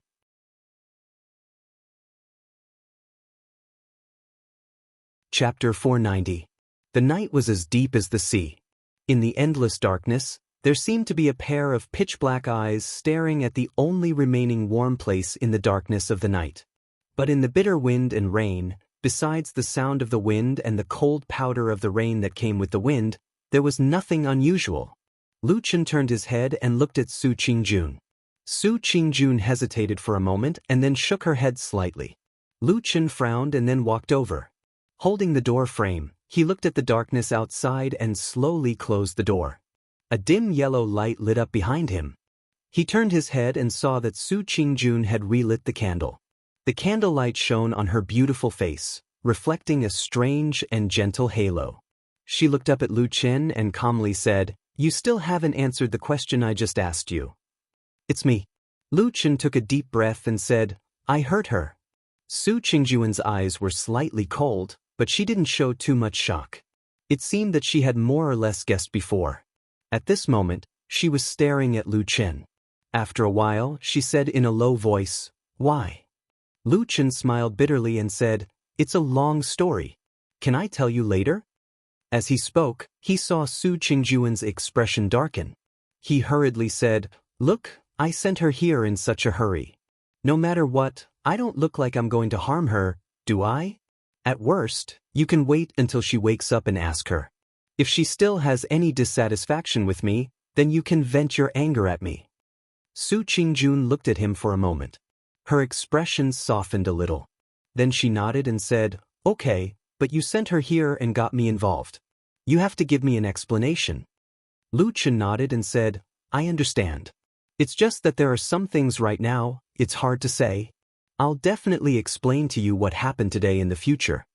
Su Qingjun nodded silently. It seemed that she had accepted Lu Chen's words. After a while, she seemed to feel a little emotional and murmured, "First it was EXN, then my family was in a mess, and now White Lotus has become like this. Lu Chen, oh Lu Chen, are all the women around you unlucky?" Lu Chen was stunned. He seemed to want to say something, but in the end he smiled bitterly and remained silent. Su Qingjun felt a little strange. She looked at him and asked, "What's wrong?" Lu Chen silently shook his head. After a while, he sighed and said, "You are not the first person to say this to me." As soon as he finished speaking, he didn't say anything further. He just turned around and walked to the door. After pausing for a moment, he still opened the door and walked out. Su Qingjun looked at his back and revealed a trace of surprise and bewilderment. It rained for an entire night. In the early morning when the sky was slightly bright, even though the rain had become slightly lighter, it still showed no signs of stopping, and it was still pattering down ceaselessly. It caused the heavens and the earth to become hazy, and it caused the entire city to seem as if it was enveloped in a misty rain. Old Ma turned over on his bed and muttered sleepily. But in his daze, his slightly opened eyes suddenly saw a blurry black figure not far away from his bed. Old Ma's body stopped for a moment and he seemed to have not reacted. His eyes even closed and he seemed to intend to sleep for a while longer. But after a short while, he suddenly frowned and opened his eyes to look. Shockingly, he saw a person sitting at the side of his bed. This time, Old Ma's shock was really no small matter.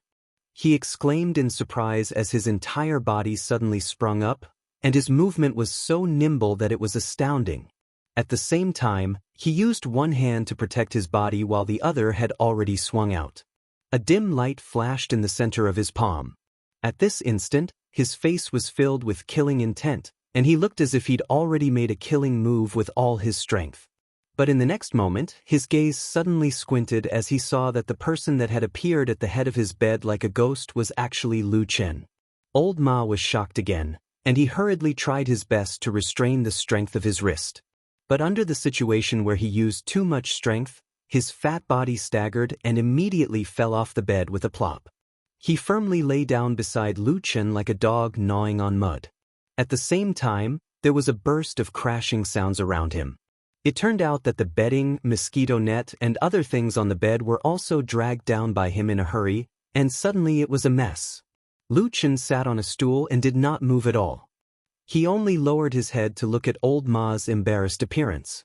Old Ma cursed and pressed his hands on the ground. He jumped up and then pointed at Lu Chen and shouted, "Bastard, you appeared on my bed like a ghost. Are you trying to scare me to death?" Lu Chen looked up and down at Old Ma and said, "You're so energetic, nothing will happen to you. Get lost." Old Ma shouted in a loud voice, and then he picked up the bedding on the ground and put it back on the bed. He still scolded, "Are you crazy?" With a lingering fear, he turned his back to Lu Chen and casually folded the bedding. Old Ma suddenly felt that something was not quite right, because during this time, Lu Chen did not quarrel with him as usual, but remained silent. Old Ma turned around with some doubts and looked at Lu Chen. After a careful look, he found that Lu Chen did look a little strange. He was still wearing the clothes he wore yesterday, and his whole body was completely wet. Even now, there were still drops of water constantly dripping from his clothes, and the ground under him had become wet. This man's face looked very calm, or a little indifferent, but Old Ma, who was very familiar with him, could see the faint waves in the depths of Lu Chen's eyes. He frowned, and there was a bad premonition in his heart. He asked in a low voice, "What's wrong? What happened?" Lu Chen slightly lowered his head, and after a moment of silence, he said, "Old Ma, I think that damn Baldy, he may really be a madman." Old Ma coughed, sat down on the bed behind him, and frowned, "Don't talk nonsense to me so early in the morning. Can you make this kind of joke?" Lu Chen glanced at him and said, "I'm not joking." Old Ma was startled, and he stared at him for a while. Suddenly, he jumped up and strode to the window of the room. He pushed the door open and looked outside, then closed it tightly. Then he ran to the door and opened it to look outside. Finally, he turned around and locked the door again. Then, he took a deep breath, strode to Lu Chen, and growled in a low voice, "Are you crazy? You came to my bed early in the morning to say this?" Lu Chen said, "I'm not crazy, he's the one who's crazy." Old Ma said, "What's wrong with Perfected Immortal?" Lu Chen said, "He forced me to kill White Lotus." Old Ma shouted without hesitation, "What's so strange about that? If it were me, I would have already killed that woman. I asked you to do it, but it was just to test you. What's wrong with that?" Lu Chen was stunned. He looked up at Old Ma, and the room suddenly became quiet. The two looked at each other. After a while, Lu Chen said in a low voice, "Do you think so too?" Old Ma sneered and said, "The person who should be asking is you. Since when did you not think so?"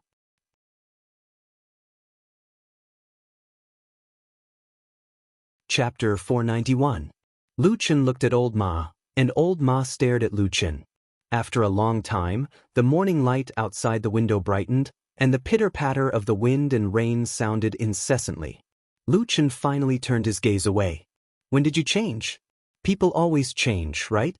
But, is the you after the change good or bad?" Lu Chen didn't know. He was a bit confused. For many years, he thought that his will was unwavering. He thought about many things, but he never thought that today's scene would happen. After a while, he whispered to Old Ma, "You're right, it's my problem. If it was me 10 years ago, White Lotus would have been a dead person by now." Old Ma looked at him and thought of what this man had experienced all these years. Suddenly, his heart softened. He sighed and patted Lu Chen's shoulder, saying, "Actually, it's not a big deal. You don't have to worry." Lu Chen was silent for a moment, and suddenly said, "Damn Baldy, he doesn't believe me? So he deliberately used this kind of method to test me?" Old Ma rolled his eyes, saying, "What are you talking about? Do you have a deep friendship with White Lotus?" "No, I don't think so. If you ask me, even if Lord Jinjuan is worried about you and wants to test you, it's more reliable to find that sleepy and gluttonous black dog than to use White Lotus, right? Or, is there a secret between you and her that I don't know?" Seeing Old Ma looking at him with a strange expression, Lu Chen immediately shook his head and said angrily, "Don't talk nonsense. My relationship with White Lotus can't be cleaner. You know it from the beginning to the end. There's no secret." Old Ma nodded and said thoughtfully, "What you said is somewhat reasonable." Lu Chen glared at him, stood up, and walked to the window. He opened the window and stretched his body a few times, and his expression gradually calmed down. Although he looked calm on the outside, his heart was in turmoil. There was almost no one in this world who understood perfected Lord Tianlan better than him. In fact, even he himself did not dare to say that he completely understood his master. Most of the time, this high and mighty soul formation perfected cultivator was like a god, mysterious and unapproachable. Now that I think about it, there seems to be something strange last night. Lu Chen turned to Old Ma and said, "From the beginning to the end, White Lotus didn't fight back at all. She just stood there the whole time." Old Ma frowned and said, "What are you trying to say? Are you saying that White Lotus was secretly threatened by someone?" "I don't know, at least not now." Lu Chen looked at the rain outside the window again. After a long while, he suddenly said, "Probably for a person like him, it is still too difficult to completely trust someone. Over the years, the damn Baldy has seen a lot of deception and intrigue. What's more, he is actually the biggest shadow leader in the world."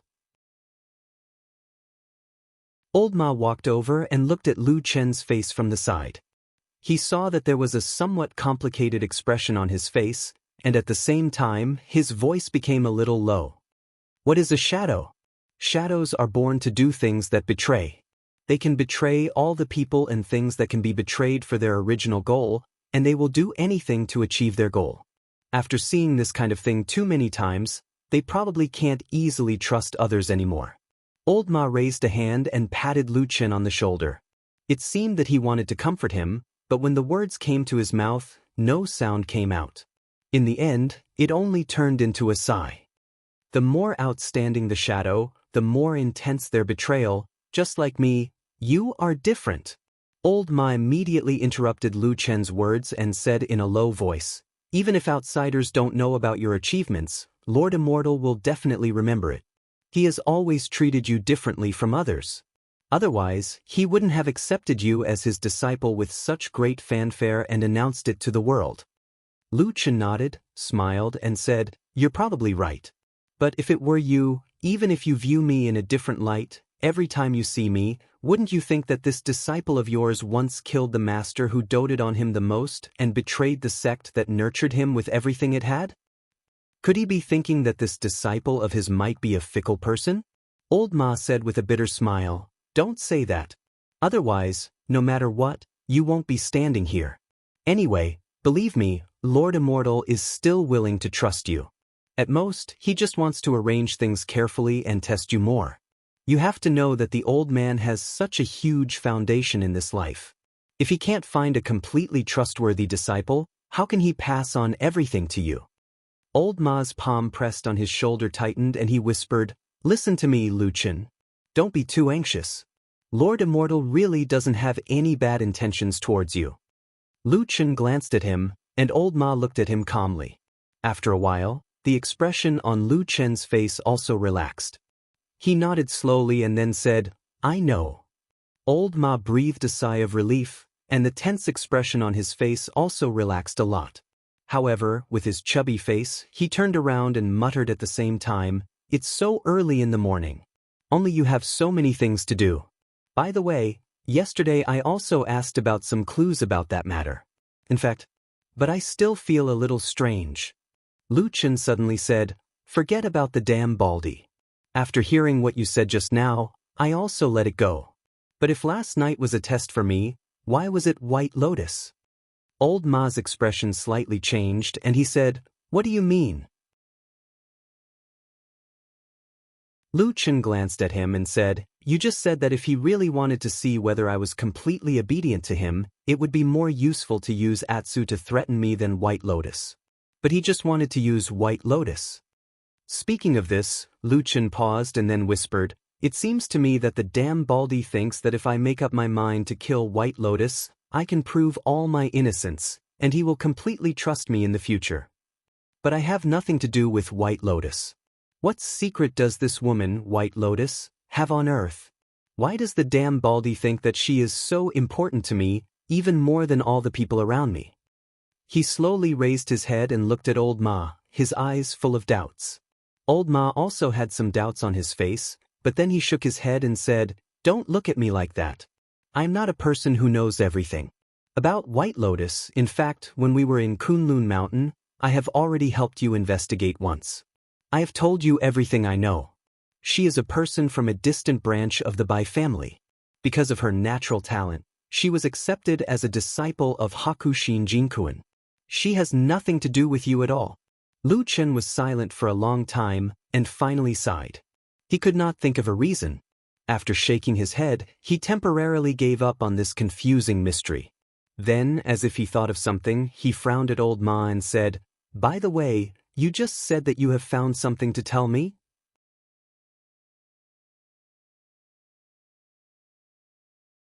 Chapter 492. Old Ma was stunned for a moment, then he nodded and said, "Yes, I wanted to talk to you last night, but I couldn't find you.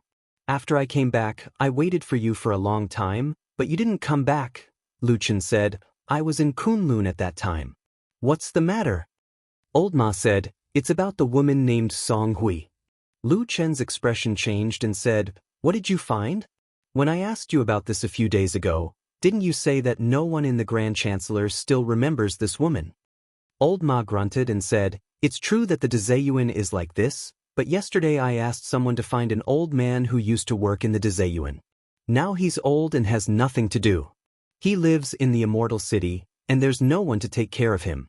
He's living in poverty. I went to find him and gave him some money. He was very happy, so he said a few more words." Lu Chen frowned and said, "What did he say?" Old Ma said, "He said that he did remember that there was such a young woman in the Grand Chancellor, but because Song Hui didn't work in the Grand Chancellor for long, she had an accident on a business trip. In addition, this woman didn't come from a famous sect, nor did she have a famous family background, so she was quickly forgotten. As for him, he also felt that this woman died a little pitiful, and her life experience was a little similar to his, so he kept a little impression." Lu Chen nodded and said, "What does he remember about Song Hui?" Old Ma pondered for a moment and said, "In fact, it's what I said before. She came from an ordinary small sect and entered Zhengxianmeng by chance, but she didn't have much success. She was just an ordinary person. Of course, maybe there will be other developments in the future, but unfortunately she passed away too early, so there's almost nothing left." This sounded a little depressing, but Lu Chen's eyes suddenly lit up and said, "Wait a minute, do you mean you know the name of that small sect?" Old Ma smiled and said with a slightly proud expression, "I've already been there." Lu Chen also said with a smile, "It seems that the sword is not old. Not bad." Old Ma looked calm and said, "That sect is called Flying Goose Sect. It occupies a few rooms in the Celestial City. Once it is connected, it will be the headquarters. There are only about a dozen people in total. Moreover, their cultivation of Dao techniques and whatnot seems to be mediocre." Lu Chen nodded. There were countless cultivators in the vast land of the Divine Prefecture, and the number of cultivation sects were as many as the hairs on an ox. Apart from those famous sects with a long history and great influence, small sects like this were actually extremely common and not strange. Therefore, he quickly asked, "Who did you go to? Did you get any information?" For some reason, Old Ma sighed softly at this time. After a while, he said, "I went to ask, but it seems that all the cultivators in the Fian sect are young. They just joined the sect in the past 10 years, so they don't know Song Hui. In the end, the head is the oldest, so I have some impression of her." Lu Chen was silent for a moment and said with some emotion, "Life seems to be like a dragonfly skimming the surface of the water. There are only a few waves, but no one can remember. Old Ma glanced at him and said, "Most people in the world are like this." Lu Chen smiled bitterly and waved his hand to signal Old Ma to continue. Old Ma said, "The head said that when Song Hui was accepted into the sect, he took a fancy to her aptitude. But in fact, when Song Hui joined the sect, she was already a little old. If she was slow in building her foundation, her future achievements would not be too high. But she is a small sect, so they really don't care so much, so they took her in." The head said that when Song Hui was accepted as a disciple, her parents had already passed away. Her own life was also difficult, so Song Hui was very happy to be accepted into the Fian sect. Later on, she was also very respectful to the head. She could be regarded as a favorite disciple of the head, so he still remembers her after so many years. Lu Chen frowned and said, "What about the others? Nothing else? Isn't it the same as what the person in the Dazai yard said?" Old Ma shrugged and said, "Song Hui was originally an ordinary woman. What else do you want? Oh, by the way." Old Ma suddenly seemed to think of something and said, "The head mentioned another thing. He said that Song Hui had a younger sister, and she was very young. The age difference was almost 10 or 20 years. Lu Chen raised his eyebrows and said with a slightly solemn expression, "She had a younger sister? Where is she now? What is her name?" Old Ma sighed and said with a bit of pity on his face, "I don't know. I heard from the head that after Song Hui died in an accident, her younger sister, who was only 4 years old, suddenly disappeared and there was no news of her since then. No matter what they did, they couldn't find the little girl's whereabouts. At such a young age, she had no relatives. In this difficult and cruel world, she was probably going to die prematurely." As Old Ma thought of this, he also felt a little sorry for the lonely little girl. But when he looked up at Lu Chen again, he was stunned. He saw that Lu Chen had a somewhat complicated expression on his face and seemed to be in a daze. "Hey, what's wrong with you?" Lu Chen was silent for a moment, before he gently exhaled a breath of air. After which, he spoke in a faint voice, "Young and lonely, wandering in the world, and then disappearing without a trace. These words seem to sound somewhat familiar to me." Old Ma was stunned. The rain that had been raining all night finally stopped. The air became fresh, and even the blowing wind seemed to carry a bit of moisture. Lu Chen and Old Ma walked up the mountain. At the same time, Lu Chen whispered to Old Ma, "Right now, we still have to focus on hunting down the remnants of the evil cult. As for Song Hui, you don't have to worry about it for now." Old Ma was a little surprised. "Don't you want to investigate any more?" Lu Chen was silent for a while, and then he raised his head and looked into the distance. He saw the towering and majestic celestial dragon mountain standing towering between the heavens and the earth like a giant, and there were countless clouds coiling around the mountain. He retracted his gaze and said, "Don't investigate anymore." Old Ma shrugged. "Up to you." The two separated when they reached the top of the mountain. Lu Chen went directly to Su Qingjuan's residence. Thinking about what happened last night, Lu Chen felt a little complicated. He hesitated for a moment before going up and knocking on the door. After a while, footsteps were heard from inside the door. The door was immediately opened and Su Qingjun appeared at the door. Seeing that it was Lu Chen, Su Qingjun nodded and said, "Come in." Lu Chen walked in, but before he could greet her, he heard Su Qingjun say as she closed the door, "White Lotus has woken up." Lu Chen was startled for a moment, then nodded and said, "Okay, then I'll go see her." Su Qingjun glanced at him and silently walked over. The door of the bedroom was unlatched, so she quickly walked in. Then Lu Chen, who followed her in, saw White Lotus on the bed. Perhaps she was startled by the footsteps. White Lotus, who had her eyes closed, opened her eyes and looked over. At a glance, she saw Lu Chen, who was beside Su Qingjun, and was immediately shocked. Lu Chen slowly walked over and sat by the bed. After a moment, he laughed dryly and raised his hand. "Are you okay?" "Not good." White Lotus said, "You just stabbed me last night. How can I be okay?"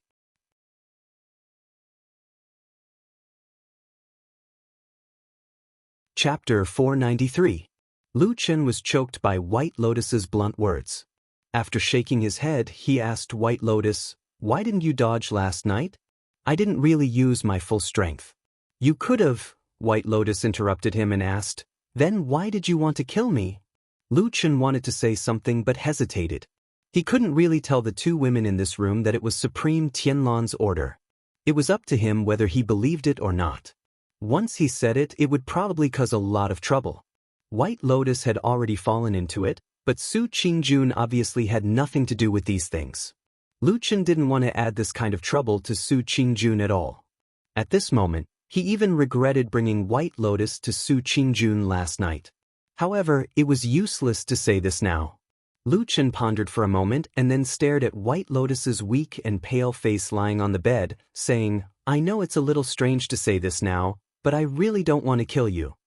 Let's talk about it later. White Lotus turned her head away and said, anyway, you can't answer my question, so I don't need to say anything more to you. Lu Chen sighed. At this point, there was basically no way to continue the conversation. Speaking of which, no matter how good-tempered one was, it was unlikely that one would be amiable to a person who had just stabbed him not long ago, right? Lu Chen softened his voice and said, last night, I brought you here with the intention of keeping a distance between men and women. I couldn't treat your injuries, and I was afraid that it would ruin your reputation, so I came to find Qingjun for help. Now that your injuries have almost stabilized, why don't I take you to another place to stay?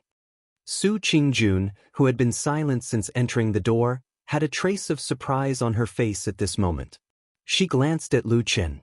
White Lotus, who was in front, said without hesitation, I'm not going. I'm staying here and not going anywhere. Lu Chen frowned and said, this is Qingjun's house. If we continue to stay here, it will be bad if we bring trouble to her. White Lotus snorted and said, I don't trust you now. Lu Chen wanted to persuade her again, but at this moment, Su Qingjun, who was standing at the side, walked over and said to him softly, forget it. If she wants to stay here, then let her stay. It's not a big deal. Lu Chen raised his head and was about to speak when White Lotus smiled at Su Qingjun and said, that's great. Thank you, Sister Su. Su Qingjun smiled and shook her head, saying, we are all from the same sect, such a small matter is not worth mentioning. Also, you are Hakushin Jinkuan's last disciple. In terms of seniority, you are a generation older than me. I don't deserve to be called sister by you. Bai Lian chuckled and said, my master passed away a long time ago. What use do I have for this useless seniority? Sister Su, you are my great benefactor last night. It is only right for me to call you sister. Su Qingjuan's heart shook for no reason. She subconsciously looked to the side and saw that Lu Chen's expression suddenly became a little gloomy, as if he had thought of something unpleasant. Walking out of the house and all the way to the door, Lu Chen stopped and turned to face Su Qingjun. Su Qingjun also stopped beside him and looked at him with a pair of bright eyes. Lu Chen's face showed a bit of apology and said in a low voice, I'm really sorry. I didn't think that she would actually stay here today and not leave. If I had known, I wouldn't have troubled you last night. Now that things have become like this, Su Qingjun shook her head and said, I just said it's nothing. You don't need to take it to heart. After a pause, she said again, besides, she is staying here with me. I don't see any big trouble. Is there something you haven't told me? Lu Chen was speechless. After a while, he smiled bitterly and said, it's not big trouble. Don't worry. Su Qingjun responded indifferently. She then said goodbye to him and turned to go back. Hey Qingjun. Lu Chen called out from behind her. What's wrong? Su Qingjun turned back to look. She only heard Lu Chen say with a sincere expression, recently, when are you free to stay at home? I want to come over every day to see White Lotus. When her injuries are slightly better, I will immediately take her away and not let her bother you anymore. Is that okay? Su Qingjun was slightly surprised and looked at Lu Chen. After a moment of silence, she nodded and said, okay, you can come. I don't have anything important to do right now.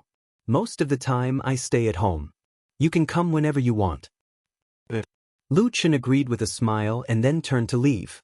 Su Qingjun stared at his back for a while until Lu Chen was far away. Only then did she close the door and return to the bedroom. Just 2 or 3 steps into the room, Su Qingjun heard White Lotus complaining, This guy is too hypocritical.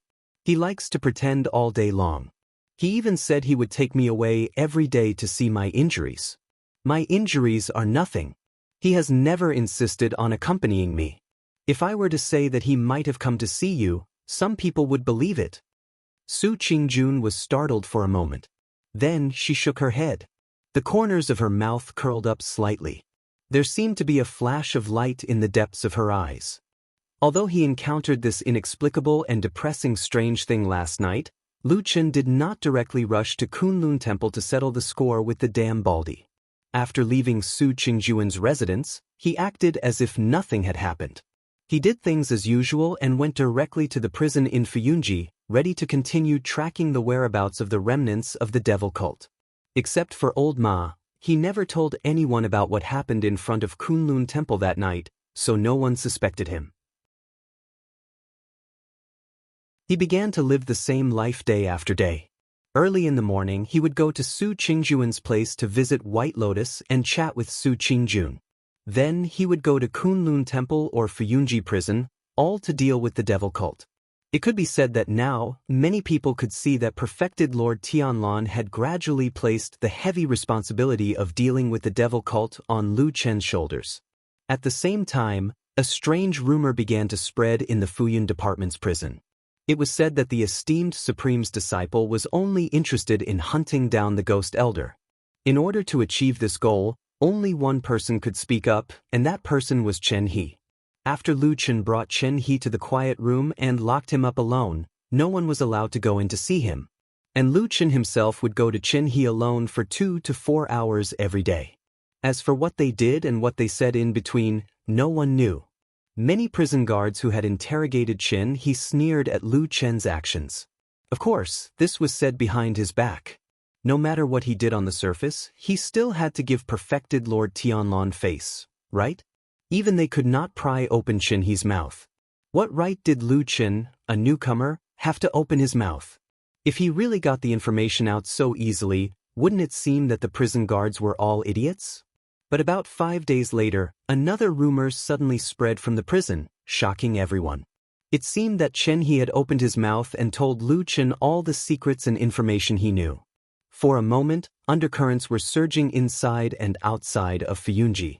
Everyone in the prison was even more shocked.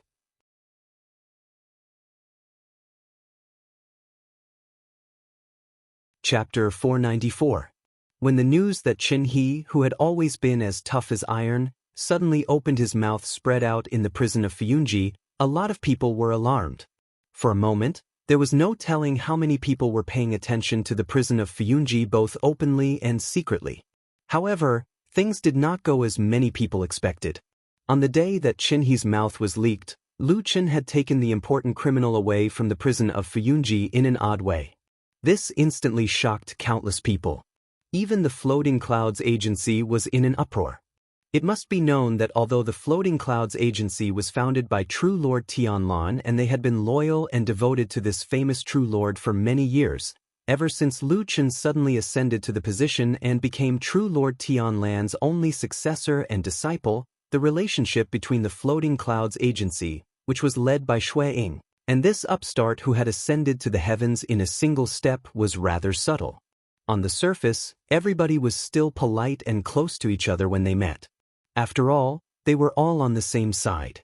However, in private, inside Fuyunji, many voices were already spreading to Shui Ying's side, expressing their dissatisfaction. For so many years, it had been Fuyunji that had fought against the devil cult with mountains of corpses and oceans of blood. It was widely acknowledged in the world of cultivators that Fuyunji was the leading force against the devil cult, too. However, right now, although it did not seem to have been announced to the public, Lu Chen, who had not joined Fuyunji yet, had begun meddling in the hunting of the devil cult and was showing signs that he was going to seize all the power.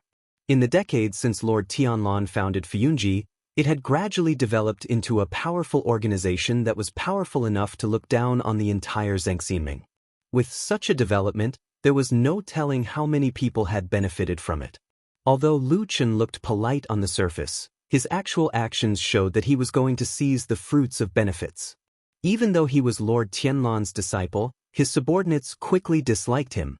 Of course, Lord Tianlan's position was too high and his reputation was too great. Nobody dared to say anything to him. However, Lu Chen was just an ordinary person. Who would listen to him so easily? As a result, the Floating Clouds Company quickly responded. While sending people outside to politely ask for Lu Chen's release, the Floating Clouds Company's internal leaders, led by Xue Ying, grabbed the people from the prison and scolded them harshly. Everyone said, "Have you prison guards stayed in that dark dungeon for too long? Have you all become stupid?" The safest place in the world to imprison the devil cult's evildoers was the prison in Fuyunji. How could they just let him be taken away so easily? Not to mention that Chen He was probably the only captive who knew the whereabouts of Elder Gui. What if something happened to him if he was taken away? What if the trail was cut off and they could never catch that old tortoise again? Can you idiots who look after the prison bear this responsibility?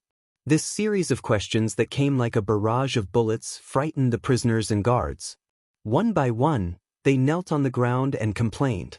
Then one of them boldly told the truth. He said that they had tried to stop him that day. How could they dare to let such an important criminal go? If something happened to him, would they still want to live? But what? Xue Ying and many other Fuyunji leaders asked in shock and anger. But Lu Chen, that bastard, suddenly took out Lord Tianlan's personal keepsake.